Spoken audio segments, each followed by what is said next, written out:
Free ആകാം, സന്തോഷത്തോടുകൂടെ നമുക്ക് ദൈവസന്നിധിയിൽ ആയിരിക്കാം.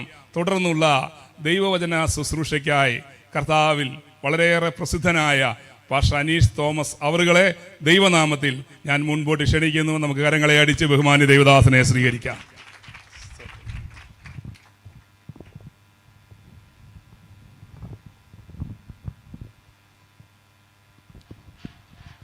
കർത്താവിൻ്റെ ധന്യവും പരിശുദ്ധവുമായ നാമം മഹത്വപ്പെടട്ടെ. അനുഗ്രഹീതമായ ഒരു ദിവസത്തിൽ കൂടെ ദൈവത്തിൻ്റെ വചനത്തിൻ്റെ വക്താവായി നിൽപ്പാൻ ലഭിച്ച വിലപ്പെട്ട അവസരത്തിനായി ദൈവത്തിന് സ്തോത്രം ചെയ്യുന്നു. പെന്തിക്കോസ് ഐക്യവേദിയുടെ 19ാമത്തെ വാർഷികത്തോടനുബന്ധിച്ച് 2 ദിനങ്ങളിലായി ഇവിടെ ക്രമീകരിച്ചിരിക്കുന്ന സുവിശേഷ യോഗങ്ങളുടെ സമാപന രാത്രിയിൽ നിങ്ങളോടൊപ്പം കർത്താവിനെ ആരാധിപ്പാനും ദൈവത്തിൻ്റെ വിശുദ്ധ വചനവുമായി നിങ്ങളെ ശുശ്രൂഷിപ്പാനും ദൈവം അനുവദിച്ച അവസരത്തെ ഏറ്റവും വലിയ ഭാഗ്യമായി കരുതുന്നു.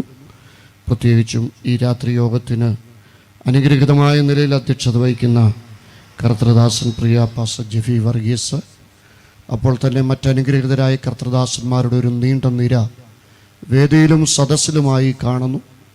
ഈ സ്ഥലത്ത് നിന്ന് കർത്താവിൻ്റെ സ്നേഹം അറിഞ്ഞ നാൾ മുതൽ അറിഞ്ഞ സത്യത്തിൻ്റെ ധീരസാക്ഷികളായി ദൈവനാമ മഹത്വത്തിനായി നിലയായി നിൽക്കുന്ന ദൈവമക്കൾ, ഈ ശബ്ദവാഹനയുടെ ശ്രവണ സംവിധാനങ്ങളുടെ അകമ്പടിയിൽ അടുത്തും അകലെയും ദൈവവചനം കേൾക്കുന്ന പ്രിയപ്പെട്ടവർ, നിങ്ങളെല്ലാവരെയും എത്രയും വേഗം ആകാശമേഘങ്ങളെ കയറിക്കൊണ്ട് മധ്യാകാശത്തിൽ നമ്മെ ചേർക്കാൻ വരാമെന്ന് നമുക്ക് വാക്ക് നൽകിയ നമ്മുടെ കർത്താവിൻ്റെ ധന്യമേറിയ നാമത്തിൽ ഊഷ്മളമായ ക്രിസ്തീയ വന്ദനങ്ങൾ ഓർപ്പിക്കട്ടെ. ഞാൻ ഒരു മീറ്റിങ്ങിനോടുള്ള ബന്ധത്തിൽ ഇത്രയും കൺസേൺഡ് ആയത് ഈ അടുത്ത കാലത്ത് വേറെ ഇല്ല. പ്രിയ ജെഫി പാസ്റ്റർ US നിന്ന് തന്നെ വിളിച്ച് ഇങ്ങനൊരു ഡേറ്റ് ബുക്ക് ചെയ്തു. ഇന്നല്ല, 2 ദിവസം മുമ്പാണ്. ആ ആളിൻ്റെ നമ്പരോ ഫോണോ ആരാ വിളിച്ചതെന്നോ ഒന്നും എൻ്റെ കയ്യിൽ ഇല്ലാതായി. ഞാൻ കഴിഞ്ഞ വർഷമേ വിജയവാഡയിൽ കൊടുത്ത ഒരു കൺവെൻഷൻ ഏലൂർ എന്ന് പറയുന്ന സ്ഥലത്ത്, അവിടെ ഒന്ന് ടിക്കറ്റ് വന്നപ്പോഴാണ് അറിയുന്നത് ഈ യോഗത്തിൽ എനിക്ക് വന്ന് സമ്മതിക്കാൻ പറ്റത്തില്ല. അതുകൊണ്ട് തന്നെ മുഖത്തൈലയിലുള്ള പെന്തിക്കോസുകാരെ ഒരുമാതിരിപ്പെട്ടവരെ എല്ലാം ഞാൻ വിളിച്ചു. അപ്പോൾ ഇങ്ങനൊരു മീറ്റിംഗ് ആരും നടത്തുന്നില്ല. ഒരുപക്ഷെ ഇനിയും എന്തോ ചെയ്യാനെന്നുള്ള ചിന്തയിൽ ഇങ്ങനെ ഇരിക്കുമ്പോഴാണ് പ്രിയ കർത്തൃദാസൻ സിജോ എന്നെ വിളിക്കുന്നത്. വിളിച്ചപ്പം സാധാരണ എവിടെ വാക്ക് കൊടുത്താലും ആ വാക്ക് തെറ്റിക്കുന്ന ഒരു പതിവ് എനിക്കില്ല. പറയുന്ന വാക്കിനോട് നീതി പുലർത്തുക എന്നുള്ളത് അത് ഒരു വലിയ ഉത്തരവാദിത്വമാണല്ലോ. അതുകൊണ്ട് തന്നെ വളരെ അസ്വസ്ഥപ്പെടാനിടയായി. എങ്കിലും ഇങ്ങനൊരു ക്രമീകരണം ഒരുക്കി നൽകിയല്ലോ, പ്രത്യേകമായിട്ട് നിങ്ങളോട് ഞാൻ നന്ദിയുള്ളവനാണ്. ഞാൻ വിജയവാഡയിലെ മീറ്റിംഗ് തുടങ്ങാൻ സമയമായതേ ഉള്ളൂ. ഏലൂരെ മീറ്റിംഗ് രാത്രി തുടങ്ങിയത് 8 മണിക്കാണ്. പ്രസംഗിക്കാൻ എനിക്ക് 2 ദിവസം അവസരം തന്നത് 9:30. മീറ്റിംഗ് തീർന്നത് 12 മണിക്കാണ്. 20,000 പേരാണ് ഒരു മീറ്റിങ്ങിലുണ്ടായിരുന്നത്. അന്നേരം അത് കഴിഞ്ഞേച്ച് ഫുഡ് കഴിഞ്ഞേച്ച് കിടന്നത് 1:30. ഇന്നലെ രാത്രി ഞാൻ കിടന്നില്ല. 1:45, 2 ആയപ്പോഴാണ് ഏലൂരിൽ നിന്ന് 100 കിലോമീറ്റർ അപ്പുറത്തൊരു സ്ഥലമാണ് വിജയവാഡ. അവിടെ വന്ന് പാസ്റ്റർ പി ടി വർഗീസിൻ്റെ വീട്ടിൽ ഒരു ഇച്ചിരി നേരം വിശ്രമിച്ചിട്ട് വെളുപ്പിനത്തെ ഫ്ലൈറ്റിന് ഞാൻ ബാംഗ്ലൂരിൽ വന്നു. അവിടെ നിന്ന് വന്ന ഫ്ലൈറ്റ് 2:30. അത് 4 മണി കഴിഞ്ഞപ്പോഴാണ് തിരുവനന്തപുരത്ത് ഇറങ്ങിയത്. അവിടെ നിന്ന് വളരെ ബന്ധപ്പെട്ട് ഇവിടെ വരെ വന്നു. വരുന്ന വഴിക്ക് ഒരു വീട്ടിലൊന്ന് കയറി കുളിക്കാവുന്നും കണ്ട് ഇങ്ങനെ നോക്കിയപ്പം ഒരു വീട് കിട്ടിയത് അത് അതിനെക്കാട്ടി ഒരു വണ്ടി ചെന്നേച്ചവിടെ നിന്ന് ഇറക്കിക്കൊണ്ടുവരാൻ പറ്റിയ പാട്. ഏതായാലും സമയത്ത് ദൈവം കൊണ്ടുവന്നല്ലോ. പ്രത്യേകമായിട്ട് പ്രാർത്ഥിക്കുക. ഞങ്ങളൊക്കെ ഇങ്ങനെ നിരന്തരം യാത്ര ചെയ്യുന്നവരാണ്. ഇന്ന് രാത്രി ഇനി തിരിച്ച് ചെന്നിട്ട് വേണം. ഞാൻ 7 ദിവസമായി വീട്ടിൽ നിന്ന് ഇറങ്ങിയിട്ട്. ഇന്ന് രാത്രി തിരിച്ച് ചെന്നിട്ട് വേണം. നാളെ ഫെയ്ത്ത് സിറ്റി ചർച്ചിൻ്റെ ഒരു റിട്രീറ്റ് വാഗമണിൽ നടക്കുന്നു. രാവിലെയും വൈകിട്ടുമായിട്ട് അതിന് പോയി പ്രസംഗിക്കണം. നാളെ കഴിഞ്ഞ് മുണ്ടക്കയം, അതിൻ്റെ പിറ്റേ ദിവസം കുമളി. ഇങ്ങനെ നിരന്തരമായി യാത്ര ചെയ്യുന്ന ദിവസങ്ങൾ പ്രാർത്ഥനയിൽ ഓർക്കുക. പ്രത്യേകിച്ചും ഇങ്ങനെയൊരു സംരംഭം ഈ സ്ഥലത്ത് ദൈവത്താൽ ആരംഭിക്കപ്പെട്ടല്ലോ. അതിന് കാരണക്കാരായിരിക്കുന്ന സകലരെയും കർത്താവ് ആദരിക്കട്ടെ എന്ന് പ്രാർത്ഥിക്കുന്നു. മുഖവരകൾ ഒട്ടും ദീർഘിപ്പിക്കാതെ കർത്താവ് ഏൽപ്പിച്ച തിരുവചനത്തിലേക്ക് പോകുമ്പോൾ പ്രാരംഭമായിട്ട് നമ്മൾ വായിക്കുന്ന വാക്യം വിശുദ്ധ മത്തായി എഴുതിയ സുവിശേഷം മത്തായി സുവിശേഷം 11-ാം അധ്യായത്തിൻ്റെ 28 തുടങ്ങി 30 വരെയുള്ള തിരുവചന ഭാഗങ്ങളിലേക്ക് നമുക്ക് ശ്രദ്ധയെ കൊണ്ടുപോകാം. മൈക്കിലൂടെ വായിച്ചാൽ നന്നായിരിക്കും. മത്തായി സുവിശേഷം 11-ാം അധ്യായത്തിൻ്റെ 28 തുടങ്ങി 30 വരെയുള്ള വാക്യങ്ങൾ. അധ്വാനിക്കുന്നവരും ഭാരം ചുമക്കുന്നവരുമായുള്ളവരെ എല്ലാവരും എൻ്റെ അടുക്കൽ വരുവീൻ, ഞാൻ നിങ്ങളെ ആശ്വസിപ്പിക്കാം. ഞാൻ സൗമ്യതയും താഴ്മയുമുള്ളവനാകയാൽ എൻ്റെ നുകമേറ്റുകൊണ്ട് എന്നോട് പഠിപ്പീൻ. ആകയാൽ നിങ്ങളുടെ ആത്മാക്കൾക്ക് ആശ്വാസം കണ്ടെത്തും. എൻ്റെ നുകം മൃദുവും എൻ്റെ ചുമട് ലഘുവുമാകുന്നു. അനുഗ്രഹീതമായ 3 വാക്യങ്ങൾ. ഒന്നാമത്തെ വാക്യം ലോകചരിത്രത്തെ എന്നും വിസ്മയിപ്പിച്ചിട്ടുള്ള മഹത്തായ ഒരാഹ്വാനം. അധ്വാനിക്കുന്നവരും ഭാരം ചുമക്കുന്നവരുമായുള്ളവരെ നിങ്ങളെല്ലാവരും എൻ്റെ അടുക്കൽ വാ, ഞാൻ നിങ്ങളെ ആശ്വസിപ്പിക്കാം. രണ്ടാമത്തെ വാക്യം ആഹ്വാനം ചെയ്യുന്നയാള് നയം വ്യക്തമാക്കുകയാണ്, സ്വഭാവം വെളിപ്പെടുത്തുകയാണ്. ഞാൻ സൗമ്യതയും താഴ്മയുമുള്ളവനാകയാൽ എൻ്റെ മുഖമേറ്റം കൊണ്ട് എന്നോട് പഠിപ്പീൻ, എന്നാൽ നിങ്ങളുടെ ആത്മാക്കൾ ആശ്വാസം കണ്ടെത്തും. മൂന്നാമത്തെ വാക്യം ആഹ്വാനം ചെയ്യപ്പെടുന്ന ആത്മീക അനുഭവത്തിലേക്ക് നയിക്കപ്പെടുന്ന ഒരാൾ അവരുടെ ജീവിതത്തിൽ പ്രാവർത്തികമാക്കേണ്ട ഉത്തരവാദിത്വം. ഈ വാക്യങ്ങളുടെ കൃത്യമായ പശ്ചാത്തലം ഈ അധ്യായവുമായി വളരെ ബന്ധപ്പെട്ട് നിൽക്കുന്നതാണ്. ഈ അധ്യായത്തിന്റെ പശ്ചാത്തലം ഈ പുസ്തകവുമായിട്ട് വളരെയധികം കടപ്പെട്ട് നിൽക്കുന്നതാണ്. ഈ പുസ്തകത്തിന്റെ പശ്ചാത്തലം വിശുദ്ധ ബൈബിളുമായിട്ട് ഒത്തിരി ബന്ധപ്പെട്ട് നിൽക്കുന്നതാണ്. എന്താ വിശുദ്ധ ബൈബിളിന്റെ പ്രത്യേകത? ആരെങ്കിലുമൊക്കെ ചിന്തിക്കുന്നത് പോലെ ക്രിസ്ത്യാനികളുടെ ഒരു മതഗ്രന്ഥമാണോ ബൈബിൾ? അങ്ങനെ ഒരു മതഗ്രന്ഥമാ ബൈബിളെങ്കിൽ മറ്റു മതഗ്രന്ഥങ്ങൾക്കുള്ള അതേ പ്രാധാന്യത അല്ലേ ബൈബിളിനും ഉണ്ടാകത്തുള്ളൂ? ലോകത്തിൽ അച്ചടിക്കപ്പെട്ട പുസ്തകങ്ങളുടെ ചരിത്രം പഠിക്കുമ്പോൾ അതിനകത്ത് ഏറ്റവും കൂടുതൽ അച്ചടിക്കപ്പെട്ട 2 പുസ്തകങ്ങളാണ്. അതിലൊന്ന് കാറൽ മാർക്സ് വിഭാവനം ചെയ്ത കമ്മ്യൂണിസ്റ്റ് മാനിഫെസ്റ്റോ എന്ന ബുക്ക്.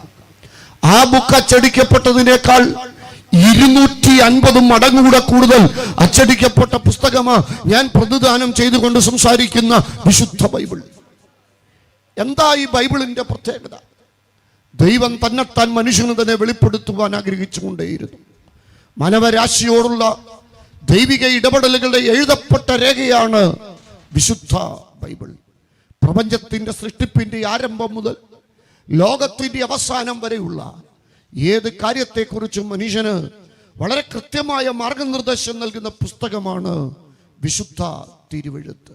തിരുവെഴുത്ത് തന്നെ അതിന്റെ ആധികാരികത ലോകത്തോട് പറയുകയാണ്. യഹോവയുടെ പുസ്തകത്തിൽ അന്വേഷിച്ചു നോക്കുവീൻ, അവയിൽ ഒന്നിനും ഇണയില്ലാതെ ഇരിക്കുകയില്ല. ഇന്നലകളിൽ ലോകത്തിൽ സംഭവിച്ചതും ഇന്ന് ലോകത്തിൽ സംഭവിച്ചുകൊണ്ടിരിക്കുന്നതും നാളെ ലോകത്തിൽ സംഭവിക്കാൻ സാധ്യതയുള്ളതുമായ ഏത് വിഷയത്തെക്കുറിച്ചും ആധികാരികമായി സംവദിക്കുന്ന പുസ്തകമാണ് വിശുദ്ധ ബൈബിൾ. ഞാൻ ഓർക്കുന്നു, എൻ്റെ ജന്മനാട് റാന്നിയിലെ കോടതിയുടെ പരിസരത്ത് നിന്ന് ഹാൻമേക്കിന്റെ സഹായത്തോടുകൂടെ പരസ്യോഗത്തിൽ പ്രസംഗിച്ച ഒരു ദൈവത്തിന്റെ ദാസൻ. അദ്ദേഹം ഉദ്ധരിച്ച വാക്യം ഞാൻ ഇച്ചിരി മുമ്പ് പറഞ്ഞ വാക്യ, യഹോവയുടെ പുസ്തകത്തിൽ അന്വേഷിച്ചു നോക്കുവീൻ, അവയിൽ ഒന്നിനും ഇടയില്ലാതിരിക്കുകയില്ല. ആ വാക്യം വെച്ച് 1.5 മണിക്കൂർ പ്രസംഗിച്ചു. പരസ്യോഗമായതുകൊണ്ട് പ്രത്യേകിച്ച് സമയമൊന്നുമില്ലല്ലോ. പ്രസംഗമൊക്കെ കഴിഞ്ഞ് ഹാൻമേക്കൊക്കെ അടുക്കി കെട്ടി അടുത്ത സ്ഥലത്തോട്ട് പോകാൻ തുടങ്ങുമ്പോൾ ഒരു 5-6 ചെറുപ്പക്കാരി ഉദ്ദേശിയെ സമീപിച്ചേച്ച് പറഞ്ഞു, ഉദ്ദേശി കെങ്കമം പ്രസംഗമായിരുന്നു, ഞങ്ങൾ മൊത്തം കേട്ടോണ്ടിരിക്കുകയായിരുന്നു. 1-2 സംശയമുണ്ട്, ചോദിച്ചോട്ടെ? ഉദ്ദേശി പറഞ്ഞു, ചോദിക്കാം. ബൈബിളിൽ നിന്നാണ് ഞാൻ ഉത്തരം പറയാം. അതാ ഈ പഴയ പെന്തിക്കോസിലെ ഉദ്ദേശിമാരുടെ ഒരു പ്രത്യേകത ഇതാ, ബൈബിളിലാണെങ്കിൽ അവർക്ക് ഉത്തരം കൃത്യ. ഇന്ന് പലരും ഗൂഗിളിലായതുകൊണ്ട് ബൈബിളുമായിട്ട് വലിയ ബന്ധമില്ലെന്നുള്ളത് ഒരു സത്യ. സ്തോത്രം. അവർ പറഞ്ഞെന്നാൽ പിന്നെ ഇവിടെ നിന്ന് സംസാരിക്കാതെ 1.5 മണിക്കൂർ സംസാരിച്ചാലേ ഒരു ചായ ഒക്കെ കുടിച്ചുകൊണ്ട് നമുക്ക് സംസാരിക്കാം. അങ്ങനെ ചായക്കട ചെന്നിരിക്കുക. 1.5 മണിക്കൂറത്തെ പ്രസംഗം കഴിഞ്ഞ് ഒരു ചൂട് ചായ കിട്ടിയ ഏത് ഉദ്ദേശിയാണ് വീണു പോകാത്ത? വർത്താനം പറഞ്ഞുകൊണ്ടിരിക്കുന്ന കൂട്ടത്തിലെ നേതാവ് പരിചയപ്പെടുത്തി, ഞാൻ ഈ റാന്നി കോടതിയിലെ പ്രാക്ടീസ് ചെയ്യുന്ന വക്കീല. ഉദ്ദേശിയുടെ പ്രസംഗം സൂപ്പറായിരുന്നു. ഒരു ചെറിയ സംശയമുണ്ട്. ഉദ്ദേശിയല്ലേ പറഞ്ഞേ നിങ്ങളുടെ ബൈബിളിനകത്ത് എല്ലാത്തിനും ഉത്തരവുണ്ടെന്ന്? അതെ. അങ്ങനെയാണ്. എൻ്റെ ഒരു സംശയം ഇതാ, നിങ്ങളുടെ ബൈബിളിനകത്ത് മനുഷ്യർ 2 പോകുന്നതിനെ കുറിച്ച് പറഞ്ഞിട്ടുണ്ട്. 1 പോകാന്ന് പറഞ്ഞാൽ മൂത്രം ഒഴിക്കുക, 2 പോകാന്ന് പറഞ്ഞാൽ മലവിസർജനം നടത്തുക. ഉദ്ദേശി പെട്ടെന്ന് പറഞ്ഞു ഞങ്ങളുടെ ബൈബിളിനകത്ത് 2 പോകുന്നതിനെ കുറിച്ച് മാത്രമല്ല എങ്ങനെ പോകണമെന്നും പറഞ്ഞിട്ടുണ്ടെന്ന്. എങ്ങനെ പോകേണ്ടത്? അത് തന്നെ. ഭാഗ്യത്തിന് പോകുന്നവർ പാരയും കൊണ്ട് ആണ്ട് അച്ഛനൊക്കെ പറയുന്നു. നിങ്ങൾ പറയുമ്പോൾ പിന്നെ ഇനി ഞാൻ കൂടുതൽ പറയേണ്ട കാര്യമില്ലല്ലോ. മാലിന്യം എങ്ങനെ നിർമ്മാർജ്ജനം ചെയ്യാം എന്ന വിഷയത്തെക്കുറിച്ച് കാര്യഗൗരവമായിട്ട് നമ്മുടെ ഗവൺമെന്റ് സംസാരിക്കാനും കമ്മീഷനെ വെച്ച് പഠിക്കാനും ആരംഭിച്ചത് വെളപ്പിൽ ശാലയിലെ മാലിന്യ പ്ലാന്റ് പരാജയപ്പെട്ടതിൽ പിന്നെ. പക്ഷെ ഞങ്ങൾ പ്രസംഗിക്കുന്ന ബൈബിൾ 4000 കൊല്ലം മുമ്പ് ലോകത്തോട് വിളിച്ചു പറഞ്ഞു, മാലിന്യം നിർമ്മാർജ്ജനം ചെയ്യേണ്ടത് ഭൂമിക്കടിയിലാണ്. ജൈവ മാലിന്യങ്ങൾ മാത്രമേ ഭൂമിക്കടിയിൽ നിക്ഷേപിക്കാവൂ. പ്ലാസ്റ്റിക് പോലുള്ള കരമാലിന്യങ്ങൾ ഭൂമിക്കും വരും തലമുറയ്ക്കും ആപത്താണെന്ന് പറഞ്ഞ എക്കോ ഫ്രണ്ട്ലി ആയ ബുക്ക് ഞങ്ങൾ ഇന്ന് രാത്രി ഉയർത്തി സംസാരിക്കുന്ന വിശുദ്ധ ബൈബിൾ. ലോകത്തിൽ ഇന്ന് വരെ സംഭവിച്ചതാകട്ടെ, ഇപ്പോൾ സംഭവിച്ചുകൊണ്ടിരിക്കുന്നതാകട്ടെ, നാളെ സംഭവിക്കാൻ സാധ്യതയുള്ളതാകട്ടെ, ഈ കാര്യങ്ങളെ കുറിച്ചെല്ലാം ബൈബിളിന് വളരെ കൃത്യമായ അഭിപ്രായങ്ങളുണ്ട്. ബൈബിളിന് സവിശേഷതകളാണ് ഉള്ളത്. 7 വിശേഷതകൾ. 7 രാത്രി പ്രസംഗിക്കേണ്ടതാ. ബൈബിളിന്റെ ഒന്നാമത്തെ പ്രത്യേകത അതിന്റെ പുരാതനത്വമാണ്. പുസ്തകങ്ങൾക്ക് സുദീർഘമായ ഒരു കാലപ്പഴക്കമൊന്നുമില്ല. അശ്രദ്ധമായ കൈവിരലുകൾ പുസ്തകത്താളുകളെ കീറിക്കളയുന്നതാ. വെള്ളം പുസ്തകത്തെ അലിച്ചു കളയും, തീ പുസ്തകത്തെ കത്തിച്ചു കളയും, ചിതൽ പുസ്തകത്തെ അരിച്ചു കളയും. നൂറ്റാണ്ടുകളുടെ ബൈബിൾ ചരിത്രം പഠിക്കുമ്പോൾ ബൈബിൾ ഇല്ലാതാക്കുവാൻ വ്യക്തികളും കുടുംബങ്ങളും സമൂഹങ്ങളും ചക്രവർത്തിമാരും സാമ്രാജ്യങ്ങളും ഈ പുസ്തകം നേരിട്ടതുപോലെ കടന്നുകയറ്റം നേരിട്ട പുസ്തകം ഉലകത്തിൽ മറ്റൊന്നില്ല എന്നുള്ളത് കൃത്യമായ ഒരു യാഥാർത്ഥ്യ. 3-ാം നൂറ്റാണ്ടിലെ പ്രസിദ്ധനായ റോമൻ ചക്രവർത്തിയായിരുന്നു ഡൈക്ലേഷ്യൻ ഒരു ആഗ്രഹം പ്രകടിപ്പിച്ചു പോലും. എന്തായിരുന്നു ഡൈക്ലേഷ്യന്റെ ആഗ്രഹം? ഭൂമുഖത്തു നിന്ന് ബൈബിൾ തുടച്ചു മാറ്റണം. ഇന്നത്തെ പോലെ മുക്കിന് അച്ചടിശാലകളുള്ള ഒരു കാലത്തല്ല ഡൈക്ലേഷ്യൻ ആഗ്രഹം പ്രകടിപ്പിച്ചത്. കല്ലെഴുത്തിലും കോലെഴുത്തിലും ചുറ്റെഴുത്തിലും ചുവരെഴുത്തിലും പാപ്പറിസ് തടിയുടെ ചുരുളിലും മാത്രം ബൈബിളിന്റെ പ്രതികൾ ആലേഖനം ചെയ്ത ഒരു കാലഘട്ടത്തിൽ ഭൂമിയിൽ നിന്ന് ബൈബിൾ തുടച്ചു മാറ്റുവാനായിട്ടുള്ള ഒരു ഉദ്യമം. അതിന്റെ പരിണിത ഫലമായിട്ട് ബൈബിൾ മാറോടടുക്കി പിടിച്ച എത്രയോ കുടുംബങ്ങൾ കുപ്പക്കുന്നുകളായി, എത്രയോ പ്രിയപ്പെട്ടവർ രക്തസാക്ഷികളായി. ഒടുവിൽ റോമൻ കൊട്ടാരത്തിന്റെ മട്ടുപ്പാവിൽ നിന്നുകൊണ്ട് ഉച്ചസ്ഥരവത ഉറക്കെ പറഞ്ഞു, നാം നമ്മുടെ ഉദ്യമത്തിൽ വിജയിച്ചു, ഇനിയും ഭൂമിയിൽ ബൈബിളില്ല. ഇത് പറഞ്ഞതിന്റെ കൃത്യം 3-ാമത്തെ വർഷം തെരുവിൽ ചാകുന്ന പേപ്പട്ടിയെ പോലെ ഡൈക്ലേഷ്യൻ ഭ്രാന്ത് പിടിച്ചു മരിച്ചു. ആ നൂറ്റാണ്ടിൽ അതേ കൊട്ടാരത്തിനകത്ത് നിന്ന് ഒരു ചക്രവർത്തി ക്രിസ്ത്യാനിത്വത്തിലേക്ക് ആകൃഷ്ടനായി. അദ്ദേഹത്തിന്റെ പേര് മലയാളത്തിൽ കുസ്തന്തിനോസ്, ഇംഗ്ലീഷിൽ കോൺസ്റ്റന്റിയൻ. അദ്ദേഹം ഒരാഗ്രഹം പറഞ്ഞു, ആരെങ്കിലും ബൈബിളിന്റെ ഒരു കൈയെഴുത്ത് പ്രതി എന്റെ കൊട്ടാരത്തിനകത്ത് കൊണ്ടു നൽകിയാൽ ഞാൻ അവർക്ക് ധാരാളം സ്വർണ്ണ നാണയ സമ്മാനം തരാം. എന്റെ പൊന്നു പ്രിയപ്പെട്ടവരെ, 24 മണിക്കൂറിനകത്ത് 713 കൈയെഴുത്ത് പ്രതികൾ റോമൻ കൊട്ടാരത്തിനകത്ത് വന്നു. അത് ഒരാഴ്ചക്കകത്ത് 7000-ആയി, അത് പിന്നെ 10,000-ങ്ങളായി. ഇന്ന് ഉലകത്തിൽ ഏറ്റവും കൂടുതൽ ആളുകളുടെ കയ്യിൽ അച്ചടിക്കപ്പെട്ട പുസ്തകമായി ഇരിക്കുന്നത് ഞങ്ങൾ ഉയർത്തുന്ന ഈ പുസ്തകമാ. ഇതിന്റെ പുരാതനത്വം തന്നെയാണ് ഇതിന്റെ വിശേഷത. ബൈബിൾ പുരാതനത്വത്തിന്റെ പുസ്തകമായിരിക്കുമ്പോൾ തന്നെ ബൈബിളിന്റെ പ്രത്യേകത ഇത് ആധുനികതയുടെ പുസ്തകമാണ്. ഭൂമി ഉരുണ്ടതാണെന്ന് ലോകത്തിന് വെളിപ്പെടുത്തി കൊടുത്ത പുസ്തകം ബൈബിളാണ്. ഭൂമിയെ ദൈവ നാസ്തിത്വത്തിന്റെ മേൽ അഥവാ അച്ചുതണ്ടിന്മേൽ നിർത്തിയിരിക്കുന്ന വിവരണം ലോകത്തിന് പറഞ്ഞു കൊടുത്ത പുസ്തകം ബൈബിളാണ്. സമുദ്രത്തിൽ പ്രകൃതിദത്തമായ പാതകളുണ്ടെന്നും അതിലെ കൂടെ കപ്പലുകളിൽ യാത്ര ചെയ്ത് മനുഷ്യന് ഭൂഖണ്ഡാതിർത്തികൾ ഭേദിക്കാൻ കഴിയുമെന്നുള്ള വിവരം ലോകത്തോട് പറഞ്ഞു കൊടുത്ത പുസ്തകം ബൈബിളാണ്.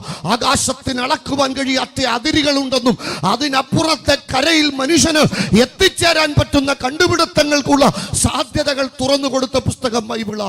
ബൈബിൾ പുരാതനമായിരിക്കുന്നത് പോലെ തന്നെ ബൈബിൾ ആധുനികതയുടെ പുസ്തകമാ.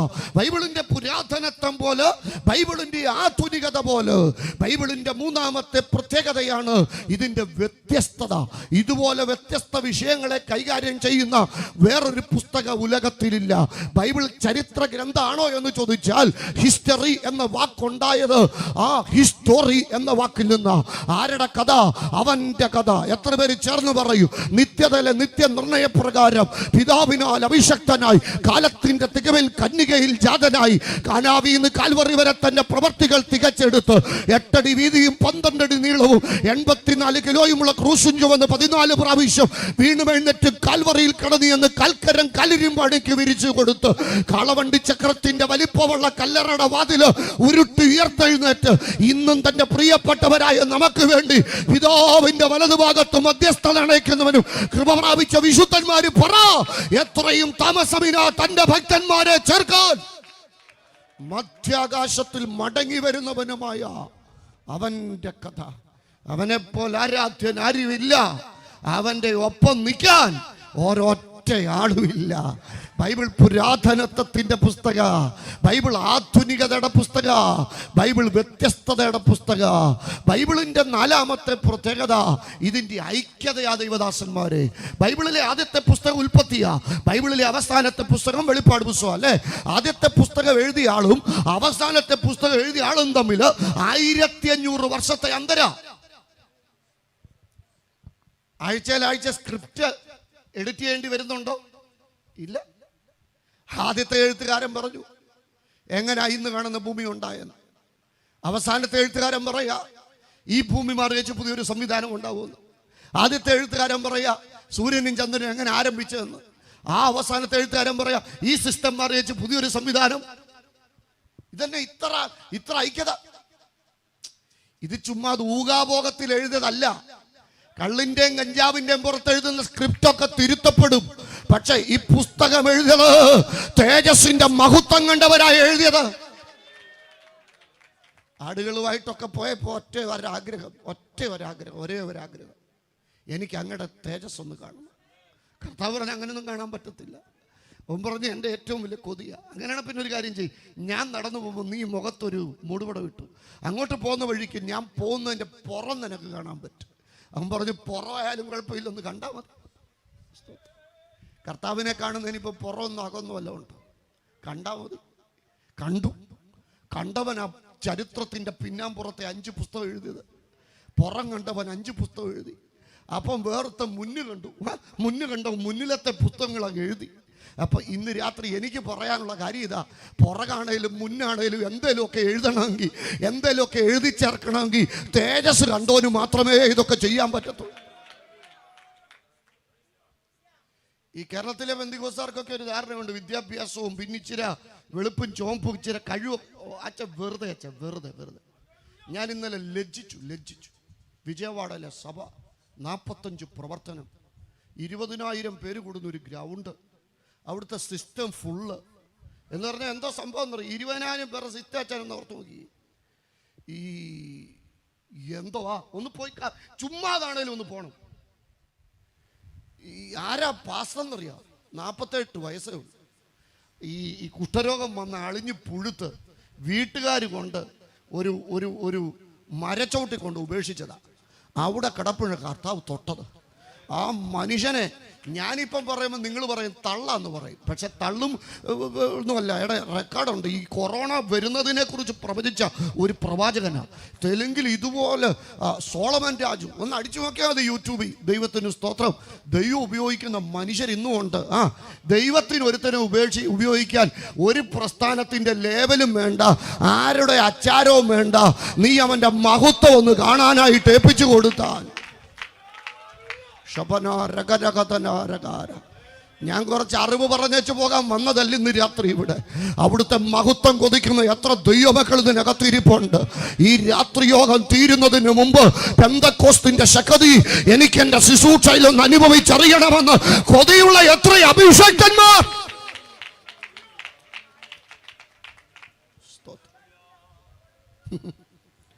ഞാനത് കണ്ടേച്ച് ബാംഗ്ലൂരിൽ നിന്ന് എയർപോർട്ടിൽ നിന്ന് കയറിയപ്പോൾ പാസ് മെമ്മറീസ് എൻ്റെ കൂടെ. ഞാൻ അച്ഛനോട് പറഞ്ഞപ്പോൾ പുള്ളി പറയാം, എൻ്റെ മോനെ നമ്മൾ കുറേ പോഷന്മാരും മാത്രം വലിയ പുള്ളികളാണെന്ന് പറഞ്ഞ് ഇവിടെ നിൽക്കുക. ദൈവം ഉപയോഗിക്കുന്നവരെ കാണണമെങ്കിൽ ഈ കേരളം ഒന്ന് വിട്ട് അങ്ങോട്ടൊന്ന് പോകണം. സ്തോത്രം.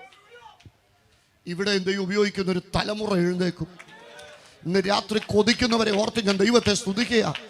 അവൻ്റെ തേജസ് കാണണമെന്ന് കൊതിയുള്ള എത്ര ദൈവദാസന്മാർ ഇന്ന് രാത്രി എൻ്റെ ഒപ്പം ഉണ്ട്. സ്തോത്രം.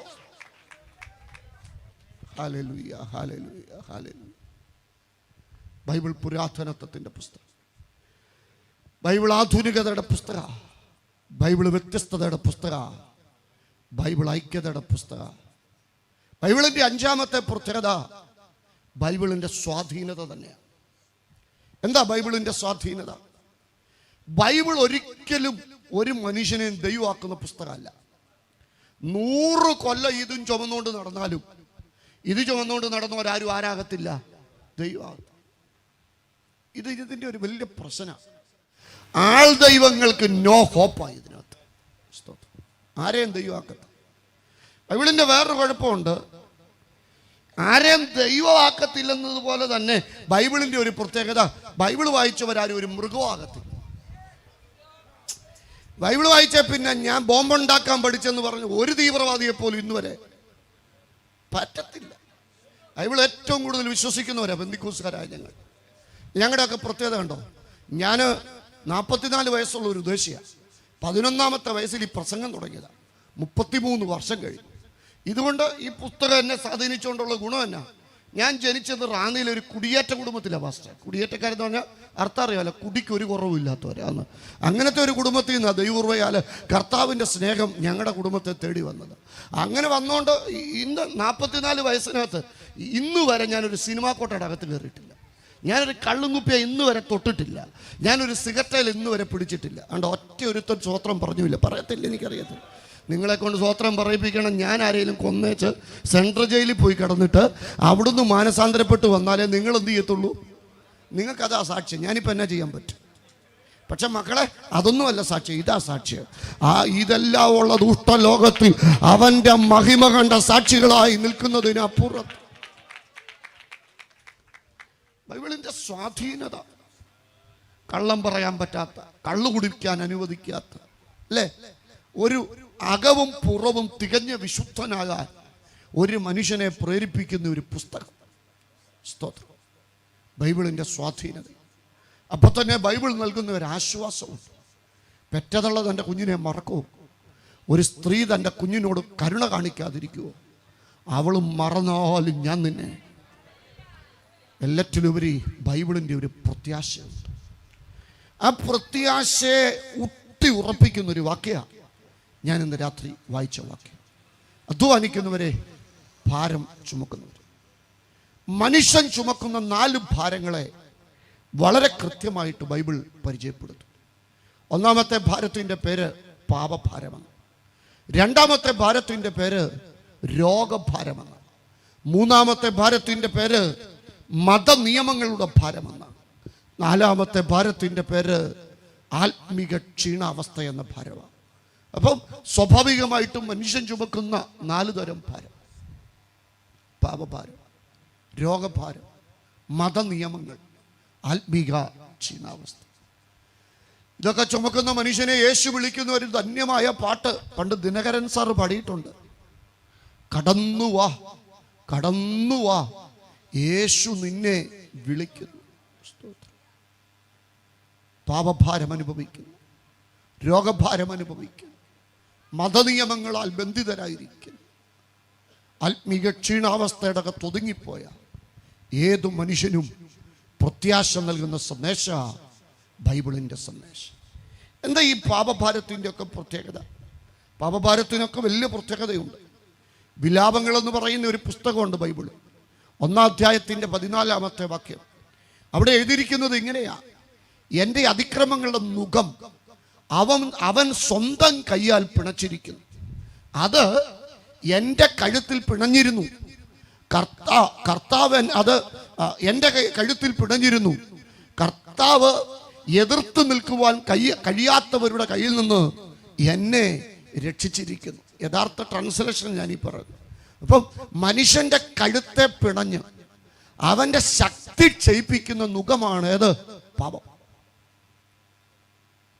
നുഖം എന്നൊക്കെ പറയുമ്പോൾ മുഖത്തിലെ കൃഷിയായിട്ടൊക്കെ ബന്ധമുള്ള നാടാണ് അല്ലേ?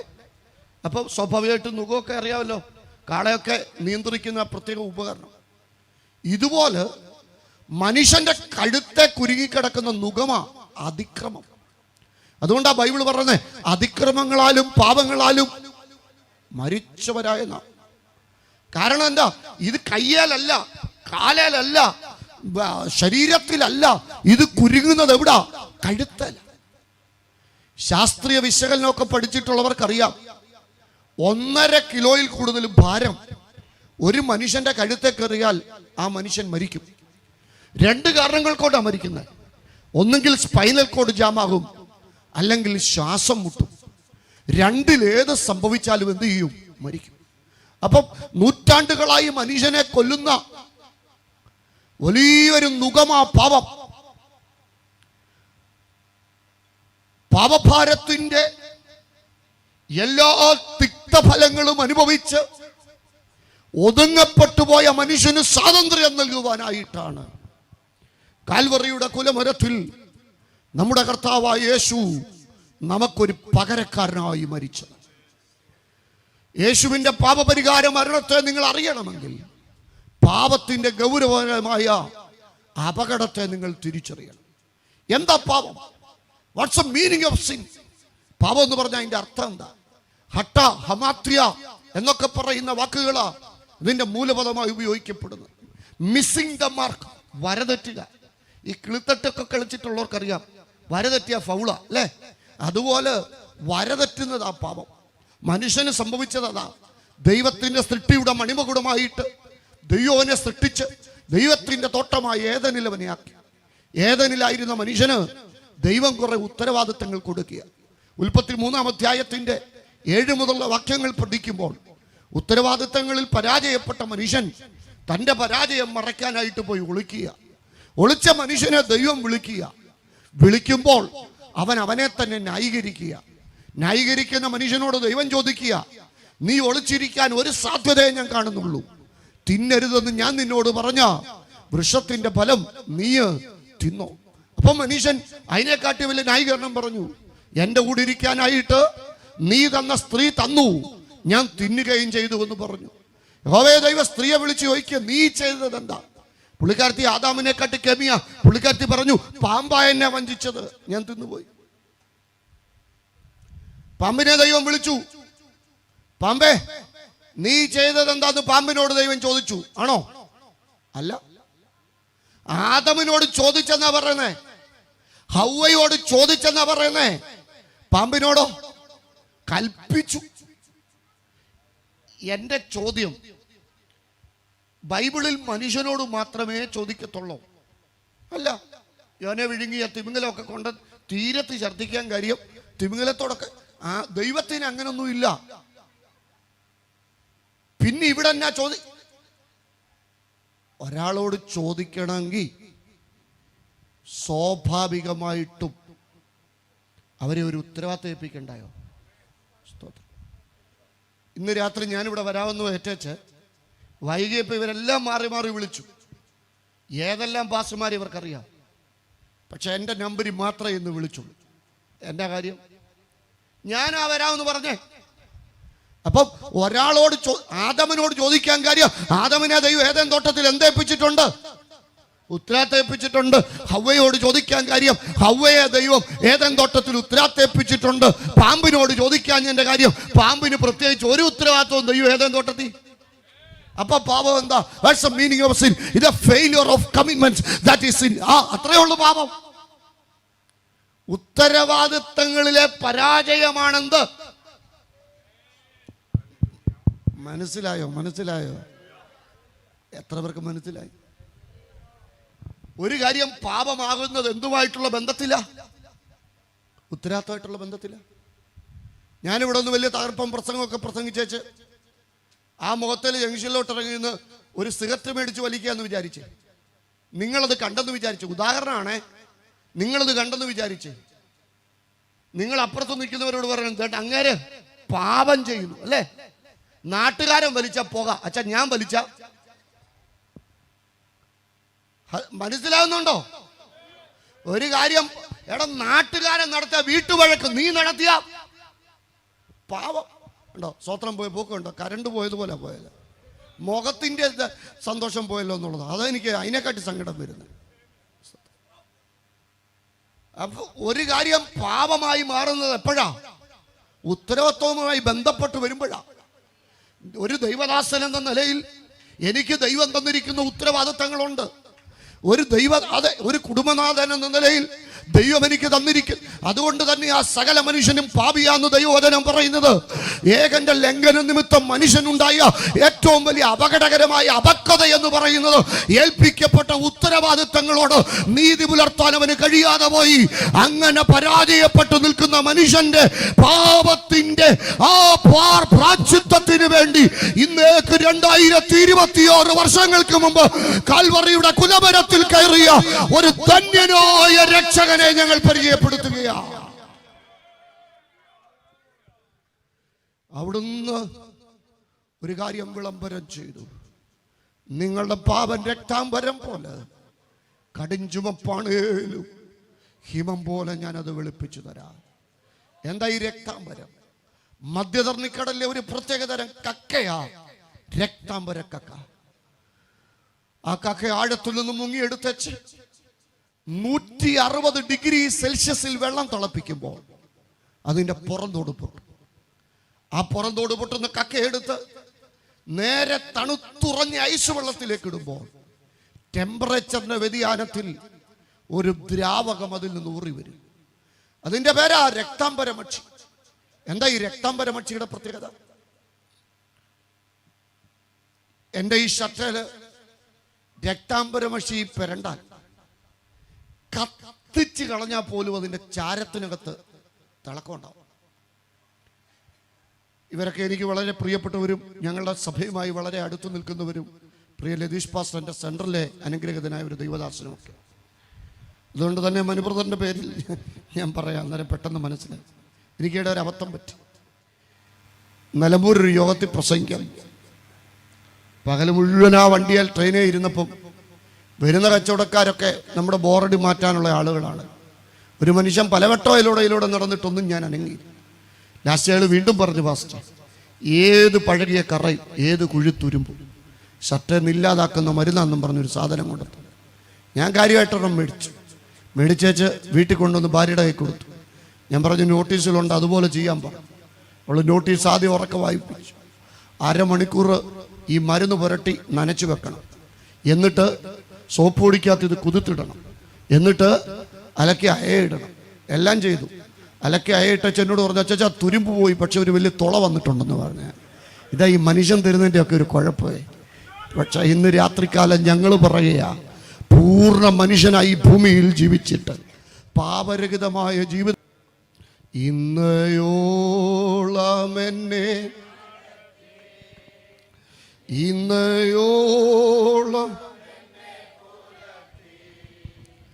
എൻ്റെ യേശു എത്ര നല്ല, അവനെന്നുമെന്നും എൻ്റെ യേശു എത്ര.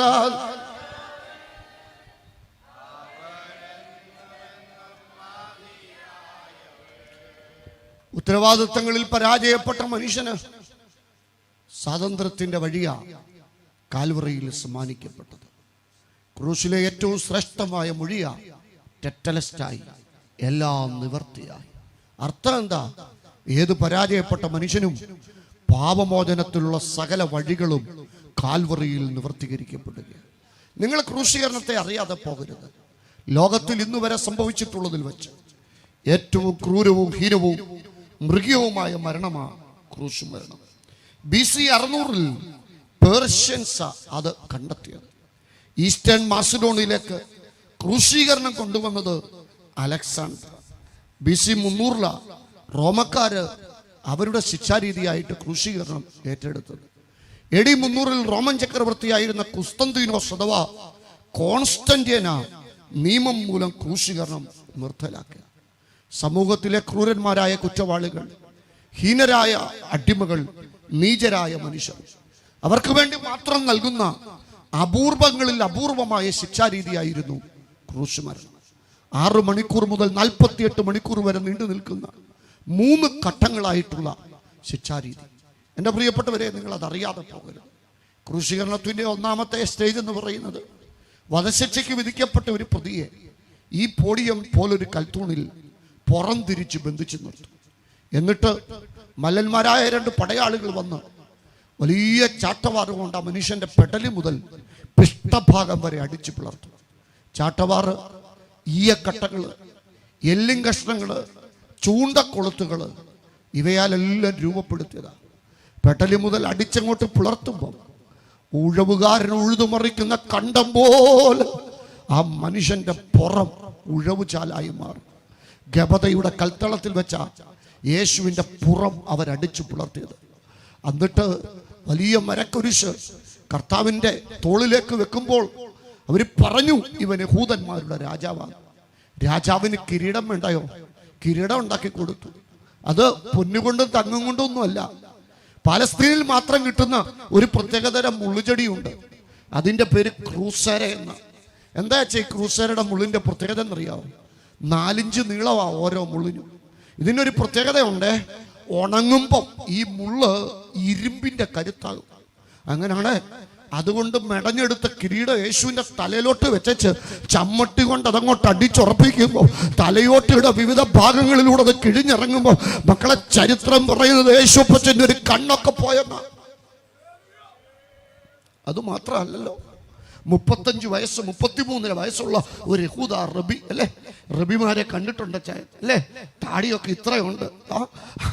അവിടോട്ട ആ പച്ച റോമൻ നാണയം അങ്ങോട്ട് വലിച്ചു പിടിച്ചേച്ച് ആ തടിരോമം പിഴുതെറിയുമ്പം 10,000ങ്ങളിൽ സുന്ദരനായിരുന്നവൻ കണ്ടാൽ ആളല്ല എന്ന് തോന്നുമാറ്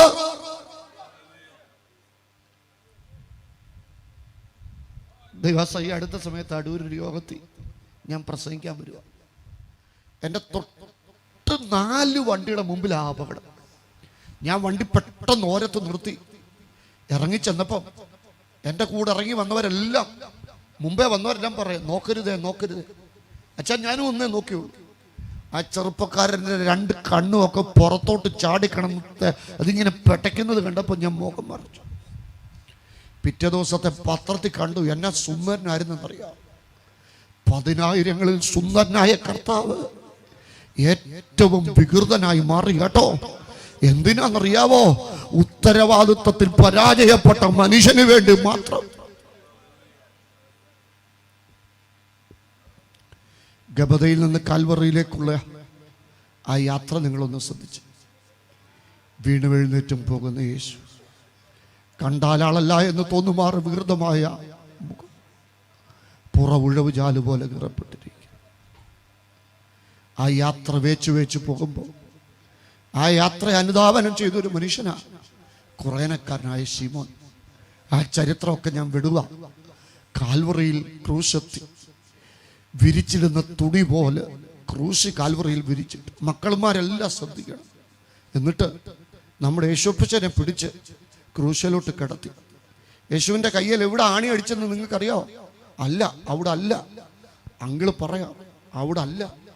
കൈയുടെ തണ്ട് ഇവിടെ ആണി അടിച്ച് കയറ്റി. ഇവിടെ നമ്മൾ വിചാരിച്ച് ഇവിടെ അല്ല, ഇവിടെ 2 കൈയുടെ ഇവിടെ ആണി അടിച്ച് കയറ്റി. എന്നിട്ട് പൊത്ത 2ഉം കൂടെ പിണച്ച് വെച്ച് പൊത്തയുടെ മേളിൽ ആണി അടിച്ച് കയറ്റി. എന്നിട്ട് ക്രൂശിന്റെ തലപ്പൊക്കത്തിൽ കയറിട്ടു. നമ്മുടെ നാട്ടിൽ ഇലക്ട്രിക് പോസ്റ്റ് പൊക്കുന്നത് നിങ്ങൾ കണ്ടിട്ടുണ്ടോ? ഇലക്ട്രിക് പോസ്റ്റ് എങ്ങനെയാ പൊക്കുന്നത്? കുഴിയെടുത്ത് വെച്ച് വലിയ കയറിട്ട് പൊക്കുന്നത് കണ്ടിട്ടില്ലേ?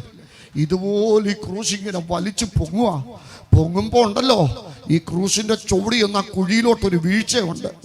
ലോകത്തിലെ ഏറ്റവും സുഖകരമായ യാത്ര പ്ലെയിൻ യാത്രയാ. പക്ഷെ എയർകട്ടിൽ ചാടുമ്പോൾ പ്ലെയിൻ എന്ത് ചെയ്യുന്നറിയോ? ആടും അല്ലേ? അങ്ങനെയാണ് ക്രൂശെ കിടക്കുന്ന യേശു താഴോട്ട് ചെന്ന് വീഴുമ്പോൾ ക്രൂശൽ തൂങ്ങി ആടുന്ന യേശുവിനെ നിങ്ങളൊന്ന് ശ്രദ്ധിച്ച്, ആ യേശുവിനെ നിങ്ങളൊന്ന് ശ്രദ്ധിച്ചേച്ച് ആ കർത്താവിന്റെ സന്നിധി നിങ്ങളുടെ കര ഒന്ന് ഉയർത്താൻ പറ്റുമെങ്കിൽ ആ 2 കര ഉയർത്തിപ്പിടിച്ച് രക്ഷിതാവിനെ ഒരല്പസമയം ഒന്ന് സ്തുതിക്കാവോ? 50 ഡിഗ്രി ഒന്നും ഉയർത്തരുത്. കര ഉയർത്തുകയാണ്. ഉയർത്താവുന്നതിന്റെ മാക്സിമം ഉയർത്തണം. കണ്ടാൽ ആളറിയാത്തവൻ ഓ ശബനാരകൽ കരം താഴ്ത്തിക്കോ. അനീഷ് തോമസ് പാസ്റ്റർ മറന്നാലും എപ്പം കര ഉയർത്തിയാലും കാൽവറിയെ കണ്ടുകൊണ്ട് വേണം കര ഉയർത്തി. ക്രൂശെ കിടക്കുമ്പോൾ 7 മൊഴിയാണ് പറഞ്ഞത്. 7 മൊഴിയും എന്നോടുള്ള ദൈവത്തിൻ്റെ സന്ദേശ സ്തോത്രം. അതെല്ലാം കൂടെ ഞാൻ ഇന്ന് രാത്രി പറയാൻ താല്പര്യപ്പെടുന്നില്ല. 7 മൊഴിയും എന്നോടുള്ള സന്ദേശം. ഒന്നാമത്തെ മൊഴി ലൂക്കോസ് 22 അധ്യായത്തിൻ്റെ ഒന്നാമത്തെ മൊഴി ലൂക്കോസ് 23 അധ്യായത്തിൻ്റെ 34 വാക്യം, പിതാവേ ഇവരോട് ക്ഷമിക്കണേ. രണ്ടാമത്തെ മൊഴി 23:43, ഇന്ന് നീ എൻ്റെ കൂടെ പർദീസയിലിരിക്കും. മൂന്നാമത്തെ മൊഴി യോഹന്നാൻ 19:26, സ്ത്രീയെ ഇതാ നിന്റെ മകൻ. നാലാമത്തെ മൊഴി മത്തായി 27:46, എൻ്റെ ദൈവമേ എൻ്റെ ദൈവമേ അങ്ങനെ കൈവിട്ടതെന്ന്. അഞ്ചാമത്തെ മൊഴി യോഹന്നാൻ 19:28, ഐ തെസ്റ്റ്, എനിക്ക് ദാഹിക്കുന്നു. ആറാമത്തെ മൊഴി യോഹന്നാൻ 19:29. ഏഴാമത്തെ മൊഴി ലൂക്കോസ് 23:46. യോഹന്നാൻ 19:29 എന്താ പറയുന്നത്? ഇറ്റ് ഈസ് ഫിനിഷ്ഡ്, എല്ലാം നിവർത്തി. ലൂക്കോസ് 23:46 എന്താ പറയുന്നത്? ആത്മാവിനെ തൃക്കൈയിൽ ഭരമേൽപ്പി. എൻ്റെ പ്രിയപ്പെട്ടവരെ, ഈ 7 മൊഴി പോലും എന്നോടുള്ള സന്ദേശം. എവിടെ നിന്ന് തുടങ്ങണമെന്നറിയാം മോനെ? അഞ്ചാമത്തെ മൊഴിയിൽ നിന്ന് തുടങ്ങും. എന്താ അഞ്ചാമത്തെ മൊഴി? ഐ തെസ്റ്റ്, എനിക്ക് ദാഹിക്കുന്നു. അച്ഛാ, ജീവിതത്തിൻ്റെ പരിവരുത്ത യാഥാർത്ഥ്യങ്ങളുടെ മുമ്പിൽ, സ്വകാര്യ നൊമ്പരങ്ങളുടെ മുമ്പിൽ, ഒറ്റപ്പെടലുകളുടെ മുമ്പിൽ, ഉഷ്ണം നിറഞ്ഞ ഈ ജീവിതയാത്രയിൽ ദാഹിക്കാത്ത മനുഷ്യരുണ്ട്. അച്ഛാ, മനുഷ്യനായ മനുഷ്യന് ജീവനുണ്ടെങ്കിൽ ദാഹിക്കും. ദാഹിക്കുന്നവനിങ്ങനെ കാത്തു നിൽക്കുക, ആരേലും ഒരിറ്റ് വെള്ളം കൊണ്ടുവരും. ആരുമില്ലാത്തവന് ദൈവം തുണയാന്ന് കേട്ടിട്ടില്ലേ? ദൈവം പോലും വരുന്നില്ലെന്ന് കണ്ടപ്പോ നാലാമത്തെ മൊഴി ഉറക്കെ ചോദിക്കുക, എൻ്റെ ദൈവമേ എൻ്റെ ദൈവമേ അങ്ങ് എന്നെ കൈവിട്ടോ? ഏറ്റവും കൈവിടപ്പെട്ടവനാണെന്നുള്ള തോന്നൽ. ക്രൂശിന്റെ ചോട്ടിലോട്ട് നോക്കുമ്പോൾ കൈവിടപ്പെട്ട 2 പേരും നിൽക്കുന്നു. ആരൊക്കെയാ അത്? ഒന്ന് നൊന്തു പ്രസവിച്ച അമ്മ, മറ്റൊന്ന് സ്വന്തം കൂടപ്പിറപ്പ്. സ്വന്തം കുഞ്ഞു ക്രൂശെ കിടന്ന് തൂങ്ങിയാടുമ്പോൾ നെഞ്ചിനകത്ത് വാട് വഹിക്കുന്ന അമ്മ, തൊട്ടിപ്പുറത്ത് സ്വന്തം കൂടപ്പിറപ്പ്. ഈ കൂടപ്പിറപ്പ് എന്നൊക്കെ പറയുന്ന ഒരു ബോണ്ട. എനിക്കൊരു അനിയനാവുള്ളത്, 5 വയസ്സ് വ്യത്യാസമാണ്. പഠിപ്പിച്ചതും ജോലി മേടിച്ചു കൊടുത്തതും ഒക്കെ ഞാനാ. അവനിപ്പം ഖത്തറില. ജോലി കിട്ടിയതിന് എൻ്റെ കയ്യിൽ ഒരു കാർഡ് കൊണ്ടെത്തന്നു. അവൻ്റെ ATM കാർഡാണ്, ഇപ്പോഴും എൻ്റെ കയ്യിരിപ്പുണ്ട്. എന്നോട് ഞാൻ ഇച്ചിരി എടുത്തിട്ട് ഇവരോടൊക്കെ ചോദിച്ചാൽ അറിയാം എല്ലാ കാര്യത്തില്. എന്നിട്ട് പുള്ളി പറഞ്ഞ് എപ്പോഴേലും ഒരു ആവശ്യം വന്നാൽ എടുത്തോണം. ഇന്ന് വരെ അവൻ്റെ കാർഡാ ഞാൻ തൊട്ടിട്ടില്ല. കാരണം അവൻ്റെ കാർഡും കൊണ്ടല്ലല്ലോ എൻ്റെ ദൈവം എന്നെ വിളിച്ചത്. സ്തോത്രം. പക്ഷെ എന്നാലും ഇതൊരു ഉറപ്പാണ്, ഈ കൂടപ്പിറപ്പെന്ന് പറയുന്ന ഒരു ഉറപ്പ്. പക്ഷേ സ്വന്തം കൂടപ്പിറപ്പ് ക്രൂശെ കിടന്ന് തൂങ്ങിയാടുമ്പോൾ ഒന്നും ചെയ്യാൻ പറ്റാതെ നോക്കി നിൽക്കുന്നു. തൊട്ടപ്പുറത്ത് സ്വന്തം കുഞ്ഞിന്റെ അവസ്ഥ കണ്ടുകൊണ്ട് ഇടനെഞ്ച് നിർമ്മിക്കുന്നു. കണ്ടു പറയാ ഇതാ നിന്റെ അമ്മ, ഇതാ നിന്റെ മകൻ. ഇതാ ഈ കാൽവറിയുടെ പ്രത്യേകത. ഏത് കൈവിടപ്പെട്ടവനും കൂട്ടനുവദിക്കുന്ന സ്ഥലമോ കാൽവറി.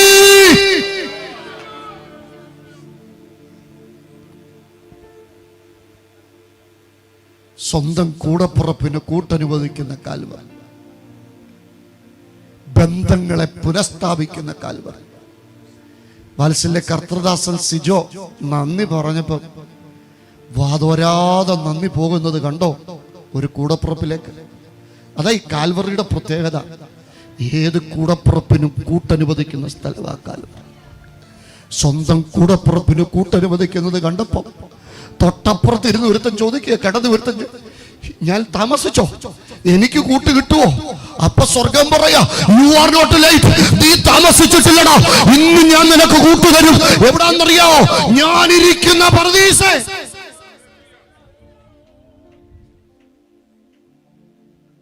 എൻ്റെ വണ്ടി എൻ്റെ ഫ്രണ്ടാ ഓടിച്ചോണ്ട് വന്നിരിക്കുന്നു. പാസ്റ്റർ ശാരോല്ലേ, ഞങ്ങൾ ഒന്നിച്ച് ഡിഗ്രിക്ക് പഠിച്ചതാണ്. അതുകൊണ്ട് ഭയങ്കര ഒരു ബന്ധമാണ്. എൻ്റെ കൂടെ എപ്പോഴൊക്കെ ഇങ്ങനെ ഫ്രീ ആകുമ്പോൾ പുള്ളിയാണ് വണ്ടി ഓടിക്കാൻ വരുന്നത്. ഇന്നിപ്പോൾ എന്നെ തിരുവനന്തപുരത്ത് എടുക്കാൻ വന്നിച്ച് തിരിച്ചു വരിക.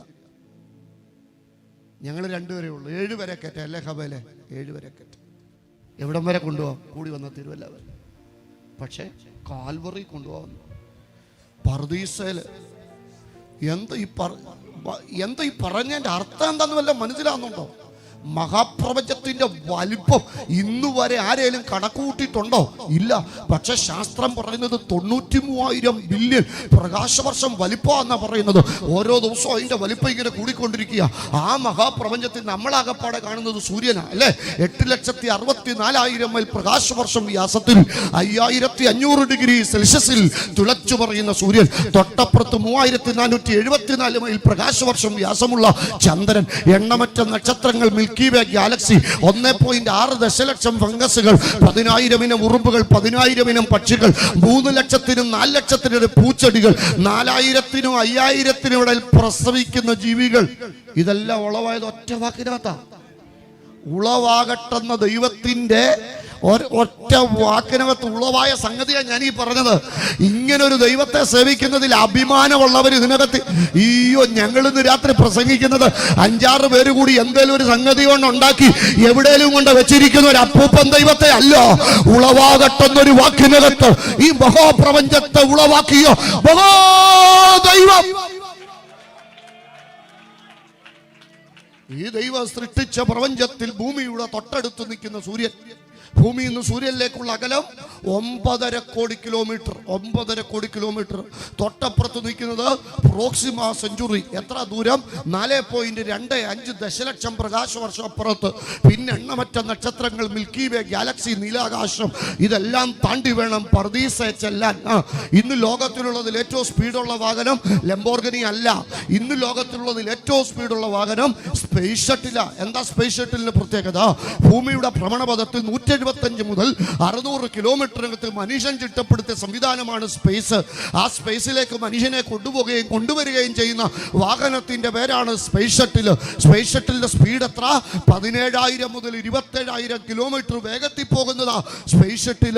ഈ സ്പേസ് ഷട്ടിലേല നമ്മുടെ 175 മൈൽ അപ്പുറത്ത് നിന്ന് ഭ്രമണപഥത്തിൽ നിന്ന് നമ്മുടെ സുനിത വില്യംസ് ഉൾപ്പെടെയുള്ള ആളുകൾ ഇറങ്ങി വന്നത്. 4 പേര് വന്നിട്ട് അവര് ഫ്ലോറിഡയിലെ കടലിറങ്ങാൻ എത്ര മണിക്കൂർ എടുത്തു? 17 മണിക്കൂർ. അന്ന് ഞാൻ ഫ്ലോറിഡയിലുണ്ട്. 17 മണിക്കൂർ എടുത്തു. 27,000 കിലോമീറ്റർ വേഗത്തിൽ പോകുന്ന സാധനത്തിൽ ഭൂമിയുടെ ഭ്രമണപഥത്തിൽ 175 കിലോമീറ്റർ അപ്പുറത്തുനിന്ന് പോന്നിട്ട് 17 മണിക്കൂർ എടുത്ത് ഇവിടെ ഇറങ്ങാൻ. അങ്ങനെയാണെങ്കിൽ 9.5 കോടി മൈൽ അപ്പുറത്ത് നിൽക്കുന്ന സൂര്യനിൽ ഈ പേടകത്തെ പോയാൽ എത്ര നാൾ കൊണ്ട് ചെല്ലുമെന്ന് നിങ്ങൾ പറ. അതിനപ്പുറത്ത് 4.25 ദശലക്ഷം പ്രകാശവർഷം അപ്പുറത്ത് നിൽക്കുന്ന പ്രോക്സിമ സെഞ്ചുറി, എണ്ണമറ്റ നക്ഷത്രങ്ങൾ, മിൽക്കി വേ, നീലാകാശം താണ്ടി പർദീസയെ ചെല്ലാൻ. ഞാൻ പൗലോസിനോട് ചോദിച്ചു, നമ്മുടെ സിസ്റ്റം പുള്ളി പറഞ്ഞു ഇങ്ങനൊന്നും അല്ല നമ്മുടെ സിസ്റ്റം. നമ്മുടേത് എങ്ങനെയാന്ന് ചോദിച്ചാ, അറിയാവുന്ന ദൈവമക്കളൊക്കെ ഉറക്കെ പറ. കാഹളം ധ്വനിക്കും, മരിച്ചവരങ്ങ് അക്ഷരായിട്ട് ഉയർക്കും. പെട്ടെന്ന് കണ്ണുവെക്കുന്നതിനിടയിൽ നാം രൂപാന്തരപ്പെടും. ഈ ദ്രവത്വമുള്ളത് അദ്രവത്വത്തെയും ഈ മർത്യമായത് അമർത്യതയും ധരിക്കുമ്പോൾ മരണം നീങ്ങി ജയം വരുന്ന ദിവസത്തിൽ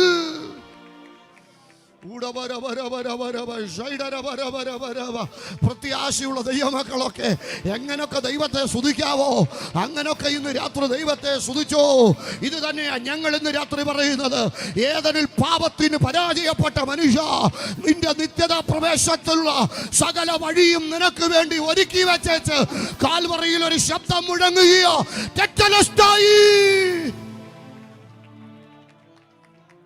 കർമ്മങ്ങൾ വേണ്ട, യാഗങ്ങൾ വേണ്ട, വെടിയും വെടിക്കെട്ടും വേണ്ട.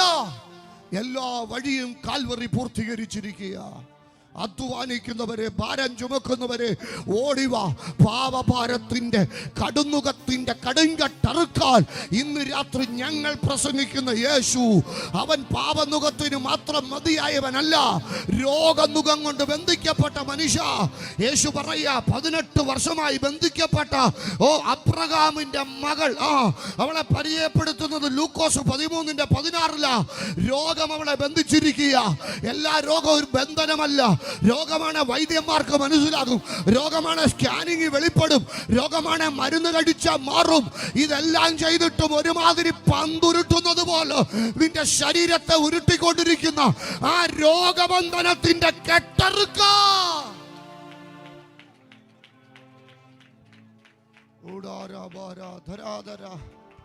ശക്തമേറിയ ദൈവസാന്നിധ്യം ഞാൻ ഇവിടെ മനസ്സിലാക്കുന്നു. അസാധാരണമായ ദൈവശക്തി ഇവിടെ ചലിച്ചുകൊണ്ടിരിക്കുക.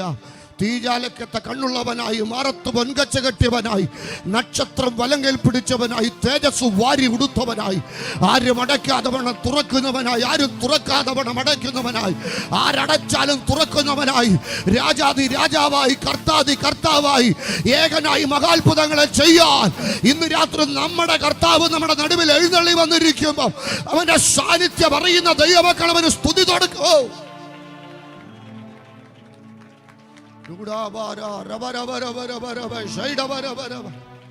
ഈ രാത്രി ചില രോഗബന്ധനങ്ങൾ അഴിയും. ചില ശരീരങ്ങളെ കുരിച്ചു വെച്ചിരിക്കുന്ന 18 വർഷമായി 12 വർഷമായി നിനക്കൊന്നും നിവരാൻ പറ്റാതെ നിന്റെ ശരീരത്തെ ഒതുക്കി വെച്ചിരിക്കുന്ന രോഗക്കെട്ട് ഇപ്പം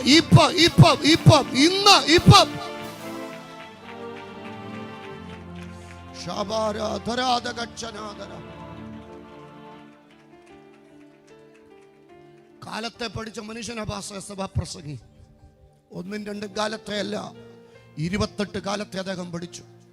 എന്നിട്ട് സഭാപ്രസംഗി 1:9 അദ്ദേഹം പറഞ്ഞു, ഉണ്ടായിരുന്നതെല്ലാം ഉണ്ടാകുവാനുള്ളതും ചെയ്തു കഴിഞ്ഞതെല്ലാം ചെയ്യുവാനുള്ളതുമാകുന്നു. സൂര്യന് കീഴിൽ പുതുതായിട്ട് യാതൊന്നുമില്ല. There is nothing new under the sun. സൂര്യവട്ടം ഇത് അൾട്ടിമേറ്റ് ഫോം ഓഫ് ലൈറ്റ്. പ്രകാശത്തിന്റെ ഏറ്റവും പൂർണ്ണ ഭാഗമാ സൂര്യൻ വട്ടം. സൂര്യവട്ടത്തിൽ നോക്കിയിട്ട് പറയുക, ജീവിതത്തിൽ പുതുതായിട്ടൊന്നുമില്ല. ഉണ്ടായിരുന്നതെല്ലാം ഉണ്ടാകുന്നു, ചെയ്തതെല്ലാം പിന്നെയും ചെയ്യുന്നു. ചില സൈക്കിളുകൾ റിപ്പീറ്റ് ചെയ്യുന്നു. ചില ജീവിത ഇന്ന് നിന്റെ വിടുതല, ഇന്ന് നിന്റെ വിടുതല. ഞാൻ ചുമ്മാതെ പറയല്ല, പരിശുദ്ധാത്മാവനോട് ശക്തമായി പറയുന്നു. മിനിസ്ട്രിക്കകത്തൊരു മാറ്റം, കുടുംബത്തിനകത്തൊരു മാറ്റം. വിശ്വസിക്കുന്നവരൊക്കെ ദൈവത്തെ സ്തുതിച്ചു തുടങ്ങിക്കും. ഉണ്ടായിരുന്നതെല്ലാം ഉണ്ടാകുവാനുള്ളത്. 1-ാം ക്ലാസ് മുതൽ 10-ാം ക്ലാസ് വരെ പഠിച്ചു. 11-ലോട്ടല്ല കയറിയത്, പിന്നെ 1-ലോട്ട് തന്നെ. സൈക്കിൾ ഇങ്ങനെ റിപ്പീറ്റ് ചെയ്യുക. പക്ഷെ ഇന്ന് രാത്രി റിപ്പീറ്റ് ചെയ്യുന്ന സൈക്കിളുകളെ ഹിറ്റ് ചെയ്യുന്ന ഒരു ദൈവശക്തി വ്യാപരിക്കാൻ പോവുക.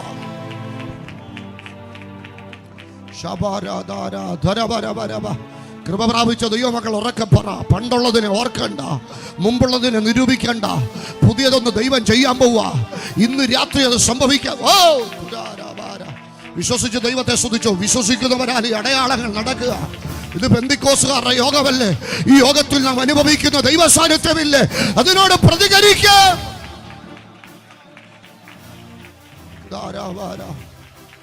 38 വർഷമായിട്ട് എല്ലാം നടക്കുന്നുണ്ട്. ഫസ്റ്റ് സ്റ്റേജ് സെക്കൻഡ് സ്റ്റേജ് ഒന്നും ഒരു കുഴപ്പമില്ല. ഫൈനൽ സ്റ്റേജ് വരുമ്പോഴാണ് പ്രശ്നം വരുന്നത്. 1-ാമത്തെ സ്റ്റേജ് ദൂതനിറങ്ങും, കുളം കലങ്ങും, ആരോടെങ്കിലും ഒക്കെ ഹെൽപ്പ് ചോദിക്കും. സെക്കൻഡ് സ്റ്റേജിൽ അവിടം വരെ ഒന്നും കുഴപ്പമില്ല. ഫൈനൽ സ്റ്റേജ് വരുമ്പോഴത്തേന് ആരെങ്കിലും രക്ഷപ്പെടും.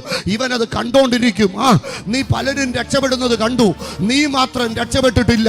ഇന്ന് രാത്രി നിന്നോട് ദൈവം പറയുകയാ, പലരും രക്ഷപ്പെടുന്ന കണ്ട നിന്റെ കണ്ണ് ഇന്ന് രാത്രി കാണാൻ പോവുക.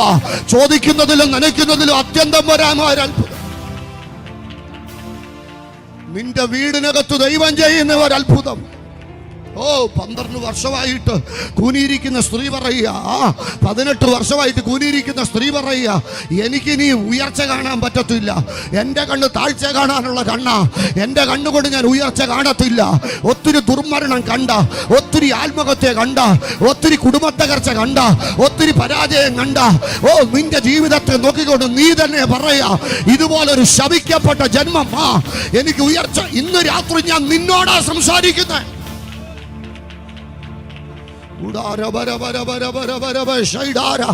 തകർച്ച കാണത്തില്ല. തകർച്ച കണ്ട നിന്റെ ജീവിതത്തെ ഇന്ന് രാത്രി യേശു തൊടും, യേശു തൊടും, യേശു തൊടും. ഉള്ളു തുറന്ന് യേശുവെ ഉറക്കെ വിളിക്കാം.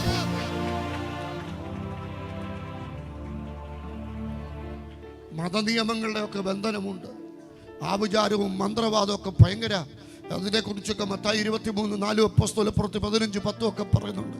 അതിൻ്റെയൊക്കെ തിക്തഫലങ്ങൾ ഏറ്റവും അനുഭവിച്ചൊരു കുടുംബത്തിലാണ് ഞാൻ ജനിച്ചത്.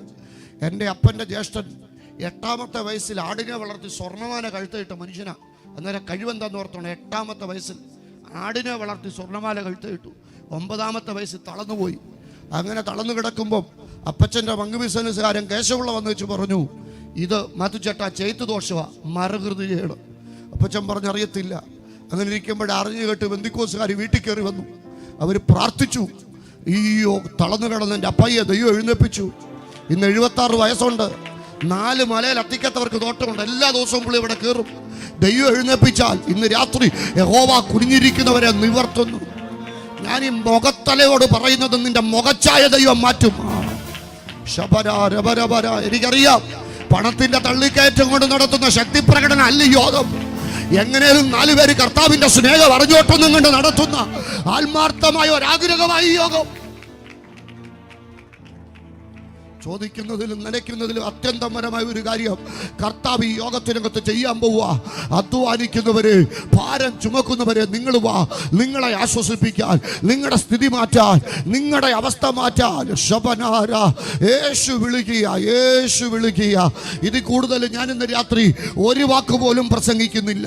ഇന്ന് രാത്രി എന്നോട് ദൈവം സംസാരിച്ചെന്ന് ഉറപ്പുള്ള എത്ര പ്രിയപ്പെട്ടവർ ഇതിനകത്തിരുന്നു.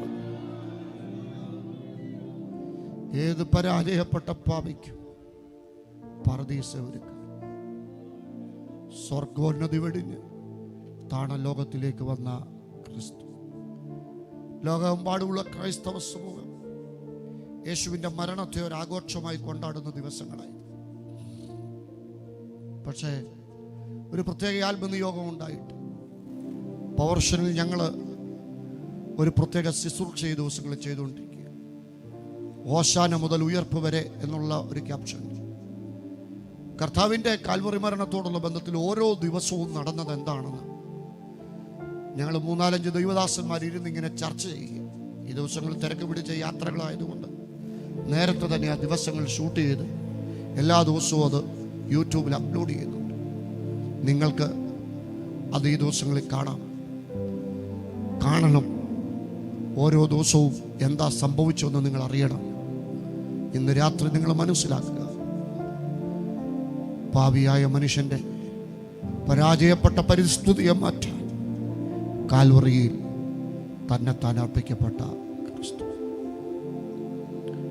പുത്രൻ നിങ്ങളെ സ്വതന്ത്രരാക്കിയാൽ നിങ്ങൾ സാക്ഷാൽ സ്വതന്ത്രർ. കണ്ണുകളടച്ചു.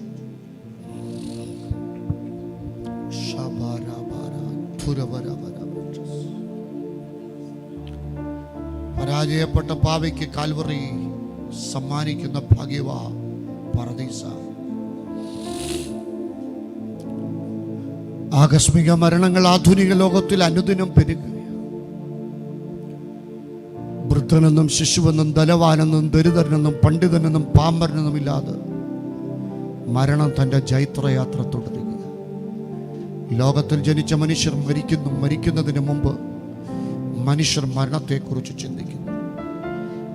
ചില മനുഷ്യർ മരണത്തിൻ്റെ മുമ്പിൽ പുഞ്ചിരിക്കുന്നു, വേറെ ചില മനുഷ്യർ മരണത്തിൻ്റെ മുമ്പിൽ പരിഭവിക്കുന്നു. ലോകം മഹാന്മാരാണെന്ന് പടിപ്പൊഴുത്ത് പലരും മരണത്തിൻ്റെ മുമ്പിൽ പരിഭവിച്ചവരായിരുന്നു. ഫ്രഞ്ച് വിപ്ലവത്തിൻ്റെ നേതാവായ വോൾട്ടേർ, എന്താ വോൾട്ടേറിൻ്റെ അന്ത്യവാക്ക്? നിത്യനാശത്തിന് വേണ്ടി വിധിക്കപ്പെട്ടവൻ്റെ വേദന ഞാൻ അറിയുന്നു.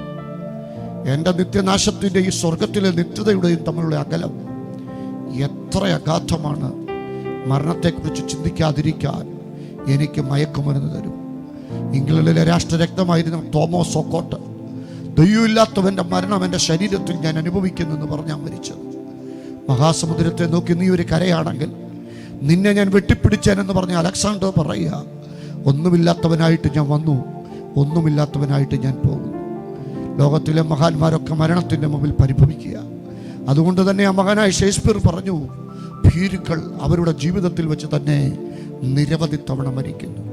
ലോകത്തിലെ പല മഹാന്മാരും മരണം കണ്ട് പരിഭവിക്കുമ്പോൾ മരണം കണ്ട് പുഞ്ചിരിച്ച ചിലരെ ദൈവവചനവും സഭാചരിത്രവും നമ്മളെ പഠിപ്പിക്കുക.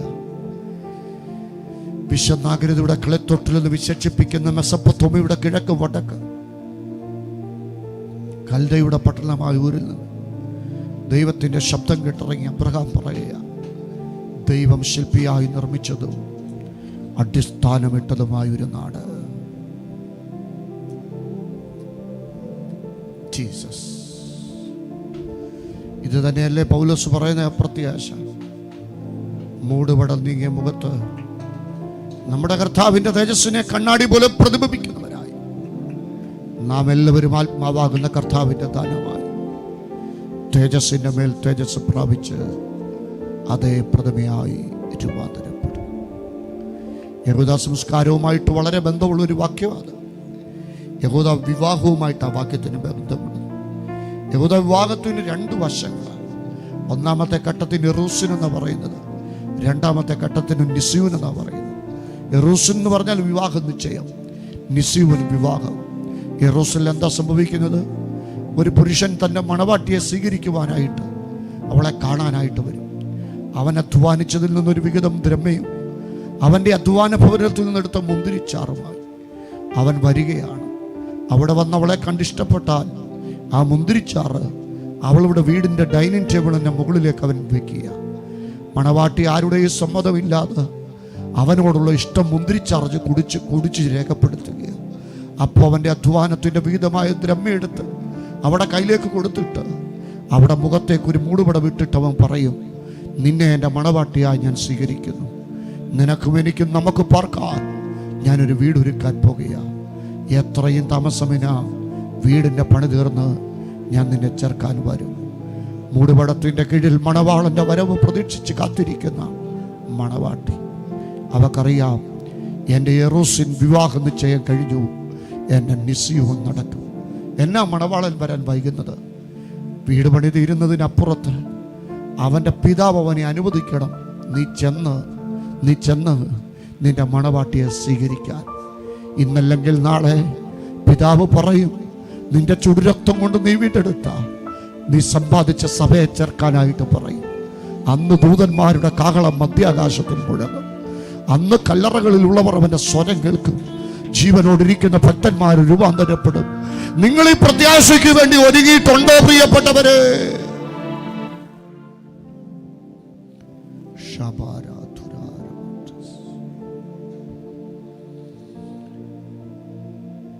ഇപ്പോ 9:10 ഒരു 5 മിനിറ്റിനകത്ത് ഞാൻ എൻ്റെ പ്രസംഗം തീർക്കും. 9:30-ക്കുള്ളിൽ യോഗം തുറന്ന് നമ്മളെല്ലാവരും പോകും. എവിടേക്ക് പോകും? വീട്ടിലേക്ക് പോകും. എന്തുകൊണ്ട് പോകും? വീടുള്ളതുകൊണ്ട് പോകും. എൻ്റെ ചോദ്യം, അപ്രത്യക്ഷ അതിഥിയായി മരണം ഏതു മനുഷ്യൻ്റെയും നേരെ വരാൻ ഒത്തിരി നേരമൊന്നും വേണ്ട. മരണം മാടി വിളിച്ചാൽ പോകാനൊരു വീടുണ്ടോ? അവനെ കൈക്കൊണ്ടവൻ്റെ നാമത്തിൽ വിശ്വസിക്കുന്ന ഏവർക്കും ദൈവമക്കളാകുവാൻ അധികാരം. ഒരു ക്ലാസ്സിൽ തോറ്റാൽ വീണ്ടും സെക്കൻഡ് ചാൻസ്. ഒരു ട്യൂഷൻ പരാജയപ്പെട്ടാൽ വേറൊരു ട്യൂഷൻ. ഒരു കോഴ്സ് പരാജയപ്പെട്ടാൽ വേറൊരു കോഴ്സ്. ഒരു ഷർട്ട് ചെളി വിളിച്ചാൽ മറ്റൊരു ഷർട്ട്. ഒരു ചായ ശരിയല്ലെങ്കിൽ വേറൊരു ചായ. പക്ഷേ there is no second chance. രണ്ടാമതൊരവസരമില്ല. കാഹളം ധ്വനിച്ചാൽ പിന്നെ വചനം ഇങ്ങനെ ആളുകളെ ഒരുക്കുക കേട്ടോ. ആദ്യം പുരുഷാരവും ശിഷ്യന്മാരും. പിന്നെ കർത്താവ് പറഞ്ഞു, എൻ്റെ ഈ വചനങ്ങളെ കേട്ട് ചെയ്യുന്ന ബുദ്ധിയുള്ളവനും വചനങ്ങളെ കേട്ട് ചെയ്യാത്ത ബുദ്ധിയില്ലാത്തവനും. പിന്നെയും കർത്താവ് പറയാ ഇടത്തുള്ളവനും വലത്തുള്ളവനും. പിന്നെയും കർത്താവ് പറയാ ഒരുങ്ങുന്നവരും ഒരുങ്ങാത്തവരും. ഓ ഷബാരാധാര, ഇന്ന് രാത്രി ഒരുങ്ങുന്നവരുടെ കൂട്ടത്തിൽ നിൽക്കാൻ എത്ര പേര് ഇന്ന് രാത്രി? എല്ലാ കണ്ണുമടച്ചു, എല്ലാ തലയുമടച്ചു. കർത്താവ് ഇന്ന് രാത്രി എന്നോട് ഇടപെട്ടെന്ന് ഉറപ്പുള്ള എത്ര പ്രിയപ്പെട്ടവർ ഇതിനകത്തിരിപ്പുണ്ട്.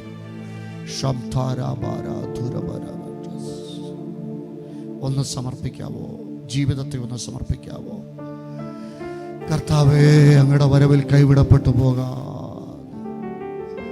തികഞ്ഞ വിശുദ്ധ ജീവിതം ചെയ്ത് ഉയർപ്പിന്റെ സുപ്രഭാതത്തിൽ ദൂതർ വീണമീട്ടുന്ന സംഘത്തിൽ ആ പൊൻകിരീടക്കൂട്ടത്തിൽ എൻ്റെ കൂടെ പേര് വിളിക്കണമെന്ന് കൊതിക്കുന്ന എത്ര പ്രിയപ്പെട്ടവർ.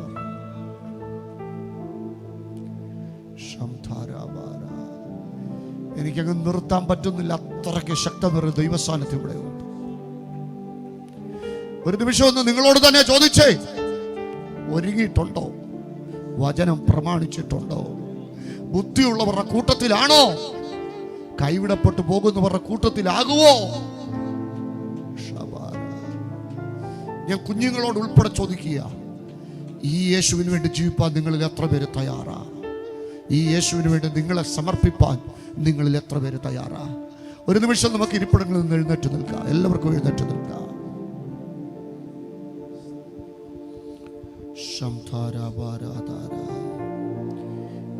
എഴുന്നേറ്റ് പോകാനല്ല ഞാൻ പറഞ്ഞത്, എഴുന്നേറ്റ് നിൽക്കാനാ പറഞ്ഞത്. കണ്ണുകൾ അടഞ്ഞിരിക്കട്ടെ, വേറെ ഒന്നും ശ്രദ്ധിക്കരുത്. വളരെ ശാന്തമായി കർത്താവിനോടൊന്ന് സംസാരിച്ചു. ടെസ്റ്റലായി എല്ലാം നിവർത്തിയായി. ഒരു മനുഷ്യൻ്റെ രക്ഷയ്ക്കുള്ള സകല വഴിയും കാൽവറി പൂർത്തീകരിച്ചു.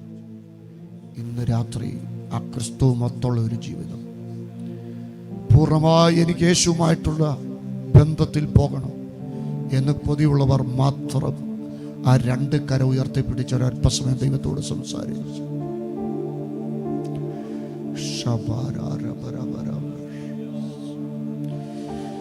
വ്യക്തിപരമായ ദൈവത്തോട് സംസാരിച്ച് അപ്പുറത്തും ഇപ്പുറത്തും നിൽക്കുന്നവരെ ഒന്നും നോക്കാതെ അങ്ങോട്ടും ഇങ്ങോട്ടും ഒന്ന് ശ്രദ്ധിച്ചു നിൽക്കാനുള്ള നേരമല്ലല്ലോ ഇത്. കർത്താവേ, ആരുടെയും നിർബന്ധമില്ലാതെ സ്വയം സമർപ്പിതരായി കര ഉയർത്തിരിക്കുന്നു സകല പ്രിയപ്പെട്ടവരെയും ദൈവദാസൻ എന്ന നിലയിൽ ഞാൻ മനസ്സ് തുറന്ന് അനുഗ്രഹിച്ച് പ്രാർത്ഥിക്കുക. ഇവരുടെ ജീവിതം, ഇവരുടെ കുടുംബം, ഇവരുടെ തലമുറ, ഇവർക്കുള്ളതെല്ലാം യേശുവിൻ്റെ സ്വന്തമായി മാറട്ടെ.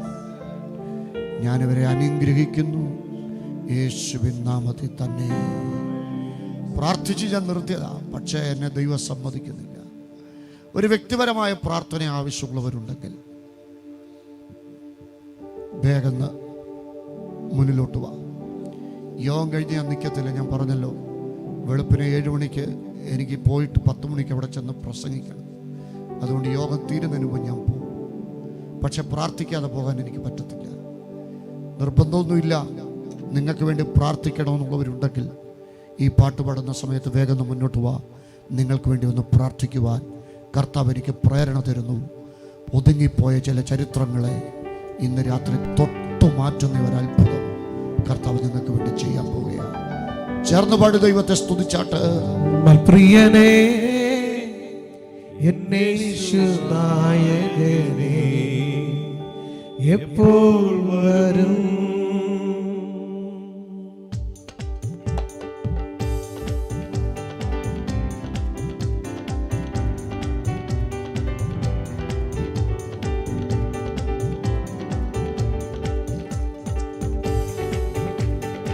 എല്ലാ കരങ്ങളും ചേർത്തടിച്ച്. പ്രിയനേ, എന്നേശുനായകനേ, എപ്പോൾ വരും?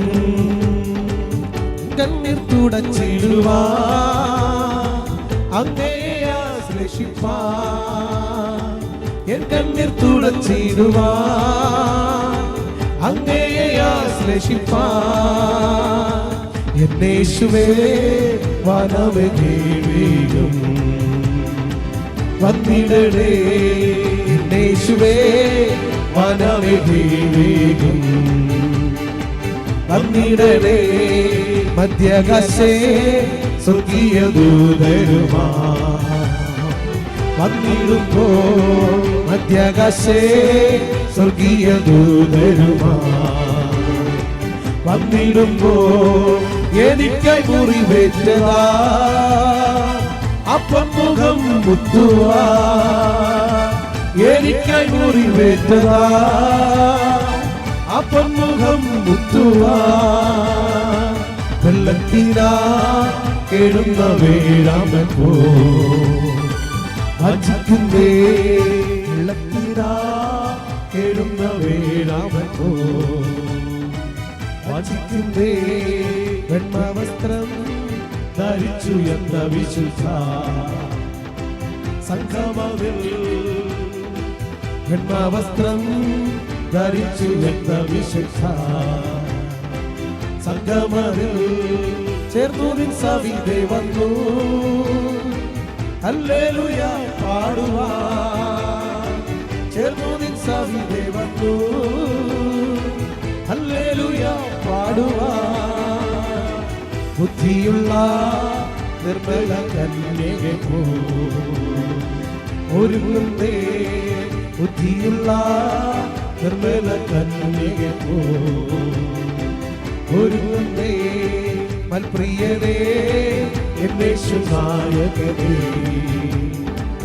എപ്പോഴും മൽപ്രിയനേ എന്നേശുനായകനേ എപ്പോൾ വരും എൻ കണ്ണിൽ തുടച്ചിടുവാൻ അങ്ങയെ ആശ്ലേഷിപ്പാൻ എൻ കണ്ണിൽ തുടച്ചിടുവാൻ അങ്ങയെ ആശ്ലേഷിപ്പാൻ എന്നേശുവേ വരവേ വേഗം വന്നിടണേ എന്നേശുവേ വരവേ വേഗം വന്നിടണേ സൂര്യചന്ദ്ര താരങ്ങളെ കടന്നു സ്വർഗനാട്ടിൽ സൂര്യചന്ദ്ര താരങ്ങളെ കടന്നു സ്വർഗനാട്ടിൽ അപ്പാളുന്ന വിധിരേ ജീവവൃക്ഷത്തിൽ തണലിൽ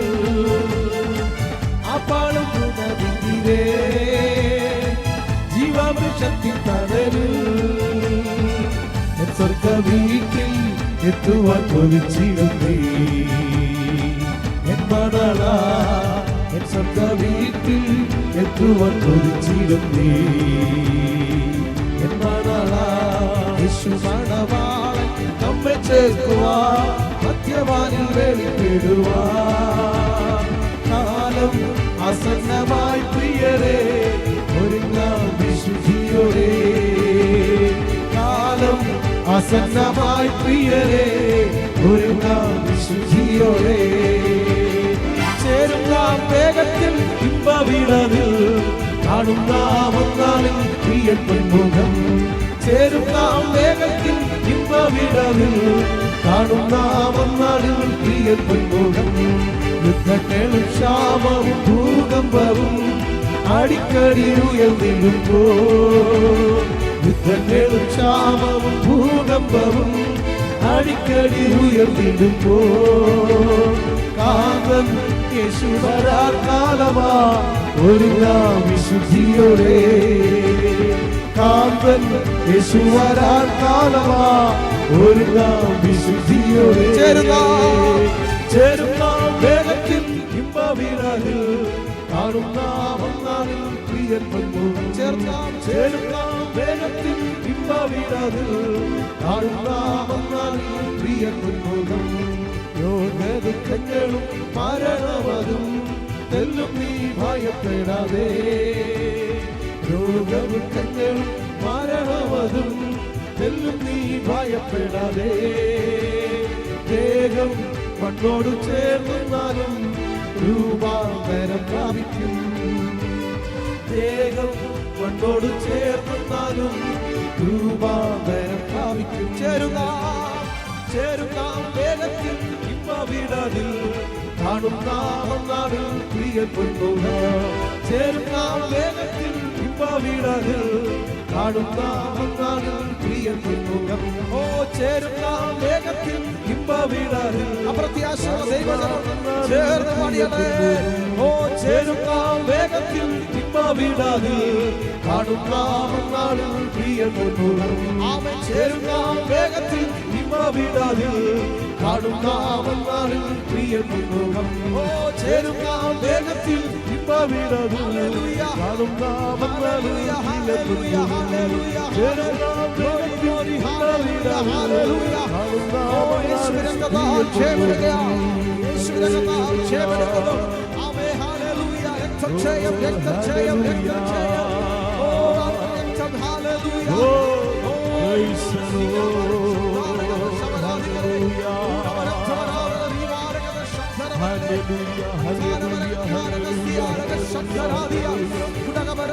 Yes, hallelujah, hallelujah, hallelujah. Yeshuviൻ നാമം ചെയ്യാം, യേശുവിൻ നാമം ചെയ്യാം, hallelujah.